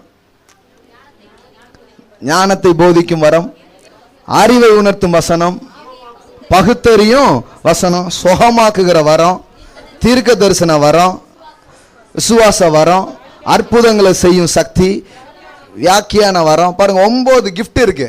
இந்த 9 கிஃப்ட் எங்க இருக்குன்னு நினைக்கிறீங்க? கிஃப்ட் கடையிலையா? எங்க இருக்கு? உங்களுக்குள்ளதான் இருக்குது. எல்லாம் சொல்லுங்க, 9 வரமும் எனக்குள்ளதான் இருக்குது. இது நிறைய பேருக்கு தெரியாது. ஆனா இந்த வரம் ஏன் உங்க வாழ்க்கையில ஆக்டிவேட் ஆகிறது இல்லைன்னா, இந்த ஸ்பீக்கிங் டங்ஸ் தான் இந்த கிஃப்ட்ஸ் எல்லாம் என்ன பண்ணி விடுது, ஆக்டிவேட் பண்ணி விடுது. நீங்க டங்ஸ் பேச பேச பேச வரங்கள் அனலூட்டப்படுகின்றன. அல்லேலூயா. ஒரு வசனத்தை வாசித்து முடிப்போம். 2 தீமோத்தேயு 1:6 வசனம் பாருங்க. இது நிமித்தம் நான் உன்மேல் கைகளை வைத்ததினால் உனக்கு உண்டான தேவ வரத்தை நீ அனல் மூட்டி எழுப்பி விடும்படி உனக்கு. நல்லா கவனிங்க. பவுல் தீமோத்தேயின் மீது கைகளை வைத்த பொழுது அவர் எதை பெற்றுக்கொண்டாராம்? இந்த ஆவியின் நிறைவையும் வரங்களையும் அவர் என்ன பண்ணியிருக்கிறாரு? பெற்றுக்கொண்டிருக்கிறார். இம்பார்ட்டேஷன் பண்றோம். கை வைக்கிறதுக்கு பல காரணம் இருக்கு. ஒருவேளை வியாதியா இருக்கிறவங்க சுகமாகிறதுக்காக என்ன பண்ணலாம்? கை வைக்கலாம். அது நீங்க மற்றவங்க மேல கை வைக்கிற டைம். அல்லேலூயா. விசுவாசிக்கிறவர்கள் நாள் நடக்கும் அடையாளங்களாவன, அவர்கள் வியாதியஸ்தர்கள் மீது கைகளை வைப்பார்கள். நானே வியாதியஸ்தரனா இருக்கேன், அப்போ உங்க மேல கை வைங்க முதல்ல. அப்புறம் என்ன பண்ணுங்க, யார் மேலேயாவது கை வைங்க. கைகளை வைப்பார்கள். இங்க ஒரு இது எப்படின்னா, பவுல் தனக்கு பின் தலைமைத்துவத்துக்காக எழும்பி வருகிற தீமோத்தேயின் மேல கை வைக்கிறார். இது இம்பார்ட்டேஷன். இவருக்குள்ள இருக்கக்கூடியதை இவருக்குள்ள என்ன பண்றாரு? வைக்கிறார். எப்படி மோசே மேல கை வைத்த போது இவன் மேல இருந்த அதே அனாயிண்டிங் யார் மேல வருகிறது? யோசுவா மேல வருகிறது. அது மாதிரி பவுலுக்கு அப்புறம் தான் தீமோத்தேயு சில இதை பண்ண போறான். அந்த இம்பார்ட்டேஷனுக்காக என்ன பண்றான்? கை வைக்கிறான். பாருங்க, இந்த ஜாய் அனாயிண்டிங் எல்லாம் நம்ம சர்ச்சில் அந்த மீட்டிங் நடக்கும்போது ஃப்ளோ ஆச்சு. அப்ப என்ன பண்றோம்? கையை வைக்கிறோம். மற்ற நேரங்கள்லாம் கை வைங்க கை வைங்கலாம் சொல்றது இல்லை, நீங்க கை வைங்கன்னு தான் சொல்லிட்டு இருக்கிறோம். ஆனா இந்த நேரத்தில் நம்ம கை வைக்கிறோம். ஏன் கை வைக்கிறோம்னா, அந்த அனாயிண்டிங்ல நீங்க ஃப்ளோ ஆகிறதுக்காக என்ன பண்றாங்க? கையை வைக்கிறாங்க. அப்ப கை வைக்கிறதுல சில நல்ல காரியம் இருக்குது. அதுக்காக என்ன பண்ணலாம்? கையை வைக்கலாம். கை வைக்கும் போது என்ன நடக்க ஆரம்பிக்குது? வரங்கள் பகிர்ந்தளிக்கப்படுகிறது. அல்லேலூயா. எல்லாம் சொல்லுங்க, எனக்குள்ளே ஆவியின் 9 வரங்களும் எனக்குள்ள இருக்கிறது. 9 gift. இந்த கிஃப்டை எப்படி ஆக்டிவேட் பண்றீங்கன்னா ஸ்பீக்கிங் டங்ஸ். அவர் பவுல் சொல்றாரு, உனக்குள் இருக்கிற தேவ வரத்தை என்ன பண்ணு, அனல் மூட்டி, fan into flame. Fan into flame. எல்லாரும் இப்படி பண்ணுங்க பார்க்கலாம். Fan into flame. வீசாரியை வச்சு வீசிட்டே இருப்பீங்களா, அது புழுக்கத்தினால. ஃபேன் இன்டு ஃப்ளேம் என்ன, அப்படியே கங்கு கிடக்குது, இப்படியே பண்ண பண்ண என்ன ஆயிடுது, பத்திக்கிறது. அப்போ மால்கரேபோ ஷேக்ரே மான்டே லேப்ரே மாந்தரோ, நீங்க பேச பேச என்ன பண்றீங்க, ஃபேன் இன்டு ஃப்ளேம். உங்களுக்குள் இருக்கிற ஆவிக்குரிய வரங்களை அனல் மூட்டி எழுப்புகிறீர்கள். கரெக்டா பாருங்க, உங்க சிச்சுவேஷன்ஸ்ல அந்த கிஃப்ட் அப்படியே ஆப்ரேட் ஆக ஆரம்பிக்கும். ஹல்லேலூயா. பகுத்தறியும் வரம் வேலை செய்யும். தம்பி இவனை நம்பாத அம்பார் ஆவியானவர். கரெக்டா சொல்லுவார். எத்தனையோ லட்சம் தப்பிச்சிடும் வாழ்க்கையில. ஐயோ சாதாரணமான காரியம் கிடையாது. நீங்க நினைச்சுக்காதீங்க இது ஏதோ சபையில வேலை பார்க்கறது இல்லை, உங்க வாழ்க்கையில வேலை செய்யும், உங்க பிசினஸ்ல வேலை செய்யும். ஹல்லேலூயா. முன்னாடியே ஞானத்தை போதிக்கும் வரம் வேலை செய்யும். யோசேப்புக்கு வேலை செஞ்சது. அடுத்த 7 வருஷம் பஞ்சம் வரப்போகுது. இப்போ என்ன பண்ணு, நல்லா ஞானம், அந்த விஸ்டம் அது வேலை செய்து பாருங்க. உங்க பிசினஸ்ல அது வேலை செய்யும். சொல்லுவார், இப்பெல்லாம் இந்த மாதிரி டைம் அப்படிம்பார். ஹல்லேலூயா. காலங்களையும் சமயங்களையும் அவர் அறிந்தவர். அதை உங்களுக்கு போதிக்கிறவராக அவர் இருக்கிறார். ஹல்லேலூயா. இந்த கிஃப்ட் இந்த கிஃப்ட்டுக்குள்ள இருக்கிற ஆசீர்வாதம் தனியாக தான் படிக்கணும். ஆனால் 9 வரமும் உங்களுக்குள்ள தான் இருக்குது. இதை உங்களால் ஆக்டிவேட் பண்ண முடியும். ஹல்லேலூயா. தீர்க்க தரிசனங்கள்ங்கிறது யாரோ உங்களுக்கு சொல்ல வேண்டியதில்லை. உங்க வாழ்க்கைக்கான தீர்க்க தரிசனங்கள் உங்களுக்கே வெளிப்பட ஆரம்பிக்கும். ஹல்லேலூயா. ஏன்னா உங்க வாழ்க்கைக்கு நீங்க தான் தீர்க்கதரிசி. ஹல்லேலூயா.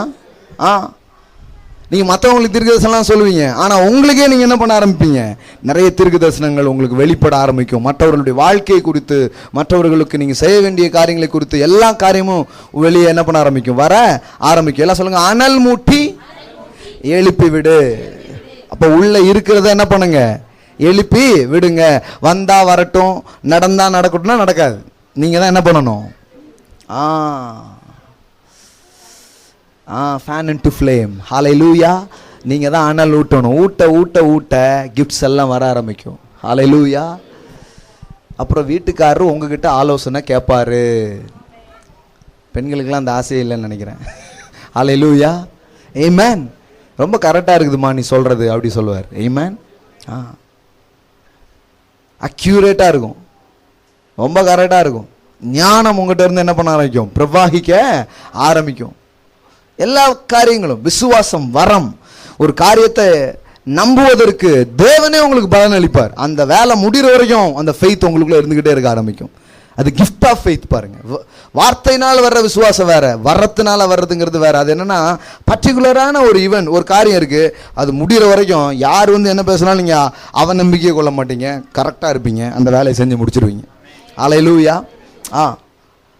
ஒவ்வொரு கிஃப்ட்டும் உங்களுக்குள்ள இருந்து வேலை செய்ய ஆரம்பிக்கும். அது உங்களை ஆசீர்வதிக்கும், உங்களை சுற்றில் இருக்கிறவர்களையும் ஆசீர்வதிக்க ஆரம்பிக்கும். ஹல்லேலூயா. குணமாக்குகிற வரம் வேலை செய்யும். பாருங்க, தி கிஃப்ட் ஆஃப் ஹீலிங். பைபிள்ல நீங்க பாருங்க, அவன் ஜெபம் பண்ணி கைகளை வைத்து, ஜெபம் பண்ணி கைகளை வைத்துன்னு சொல்லும் பொழுதெல்லாம் அவங்க என்ன ஜெபம் பண்ணாங்கன்னா ஸ்பீக்கிங் டங்ஸ், அந்நிய பாஷையில பேசி கை வைக்கிறாங்க, ஹீல் ஆகிட்டே போறாங்க.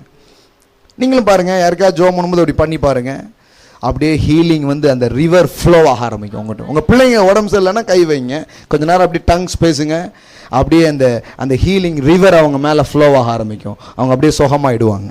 ஹல்லேலூயா. நாம் என்ன பண்ணுறதில்லன்னா, நம்ம கருத்தாக ஜெபம், ஆண்டவரே உங்களுக்கு சித்தமானு தெரியல, ஆண்டவரே இப்படி அழுதுட்டு தான் இருப்போம். ஆனால் அந்நிய பாஷையில் பேசும் பொழுது ஆவி உங்களுக்குள்ள இருக்கிற அந்த நதி வெளியில் அப்படியே ரிலீஸ் பண்ணப்படும். பாருங்க. ஹல்லேலூயா. எல்லாம் சொல்லுங்க, receive it and release it. பெற்றுக்கொள்ளுங்கள், பிரவாகியுங்கள். Amen. Praise God. Hallelujah. Hallelujah. நீங்க இப்ப ஆசையா கேளுங்க, தேவனுடைய ஆவியானவரே என்னை நிரப்புங்க, தேவனுடைய ஆவியானவரே உம்முடைய நிறைவு எனக்கு தேவை. ஹல்லேலூயா. என் மாம்சீக சக்திகளால் நான் என் வாழ்க்கையை நடத்த விரும்பவில்லை. எனக்கு இந்த ஆவியின் நிறைவு தேவை. என்னுடைய நிறைவை நான் வாஞ்சிக்கிறேன். மால்கா ப்ரோகோ ஷெகெண்டெலேரே. நசரனாகிய இயேசுவை தேவன் வல்லமையினாலும் பரிசுத்த ஆவியினாலும் அபிஷேகம் பண்ணினார். இயேசு கிறிஸ்துவையே இந்த அபிஷேகம் தேவைப்பட்டது, இந்த நிறைவு தேவைப்பட்டது. நீங்களும் நானும் எம்மாத்திரம் பிரியமானவர்களே. ஹல்லேலூயா. நசரனாகிய இயேசுவை தேவன் தம்முடைய வல்லமையினாலும் பரிசுத்த ஆவியினாலும் அபிஷேகம் பண்ணினார். அவர் நன்மை செய்கிறவராக சுற்றி திரிந்தார். ஹல்லேலூயா. உங்க வாழ்க்கையில உங்களிலிருந்து குட்னஸ் வெளிப்பட ஆரம்பிக்கும், உங்களுக்குள்ள இருந்து நன்மைகள் வெளிப்பட ஆரம்பிக்கும். நீங்க அவர்கிட்ட பேசுங்க. ஹல்லேலூயா. தேவ ஆவியானவர் என்னை நிரப்பும், பரிசுத்த ஆவியானவர் என்னை ஆட்கொள்ளும். ஹல்லேலூயா. உம்முடைய வல்லமையினாலும் கிருபையினாலும் வரங்களினாலோ என்னை நிரப்புங்க ஆவியானவரே. ஹல்லேலூயா. மால்கா பாரா செகேண்டா லாப்ரோ. ஹல்லேலூயா. ஹல்லேலூயா. ஹல்லேலூயா. பரிசுத்த ஆவியானவர் உங்களை நிரப்பும் பொழுது, ஹல்லேலூயா, நீங்கள் என்ன நிரப்புன்னு கேட்கும் பொழுது புதிய பாஷைகளை உங்களுக்கு தர ஆரம்பிப்பார். ஹல்லேலூயா. அதை பேச ஆரம்பிங்க. மால்கா போரா சேக்ரே மான்டாரா. ஹல்லேலூயா. Speak unknown tongues. ஒரு புதிய பாஷையை உங்களுக்கு தருவார், புதிய பாஷைகளை உங்களுக்கு தருவார். ஏற்கனவே பேசுறவங்க இன்னும் நிறைய பேசும்படியா நிறைய பாஷைகளை உங்களுக்குள்ள தருவார். மால்கே பாரா சேக்ரே மான்டா லாப்ரா. ஹல்லேலூயா. ஹல்லேலூயா. இது வெறும் புத்தியில பிழைக்கிறது அல்ல, இது ஆவியினால் நடத்தப்படுகிறது. led by the spirit. ஹல்லேலூயா. ஹல்லேலூயா. அறிவை சார்ந்து இருக்கிறது அல்ல, ஆவியின் கிருபைகளை சார்ந்து வாழ்கிற வாழ்க்கை.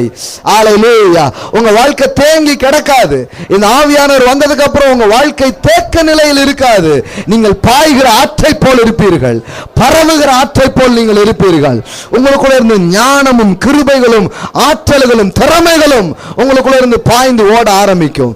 மாலாதாரா சேகேரேபே ஹென்டாராபா ஹந்தாராபா மல் kabara sekendele brokeda labora.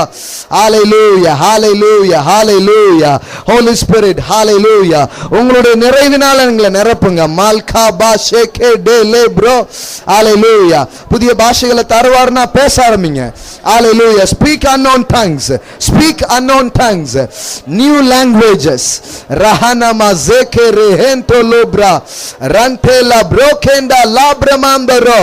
Hallelujah. Hallelujah. உங்க வாழ்க்கையின் தேக்க நிலையை ஆவியானவர் மாற்றுகிறார். தேக்க நிலையை மாற்றுகிறார். அது சுகத்தின் தேக்க நிலையா இருக்கலாம், அது சுகத்தின் தேக்க நிலையா இருக்கலாம், அது பொருளாதாரத்தின் தேக்க நிலையா இருக்கலாம், அது சந்தோஷத்தின் தேக்க நிலையா இருக்கலாம். வாழ்க்கையில எதை குறித்தாவது தேக்க நிலையில் நீங்கள் இருப்பீர்கள் என்றால் இன்றைக்கு பாய்கிற ஆற்றை போல உங்க வாழ்க்கையை மாற்றுகிறார். பாய்கிற ஆற்றை போல உங்க வாழ்க்கையை அவர் மாற்றுகிறார். Hallelujah. We praise you, Father. Thank you, Daddy. புதிய பாஷைகளை தருவதற்காக நன்றி.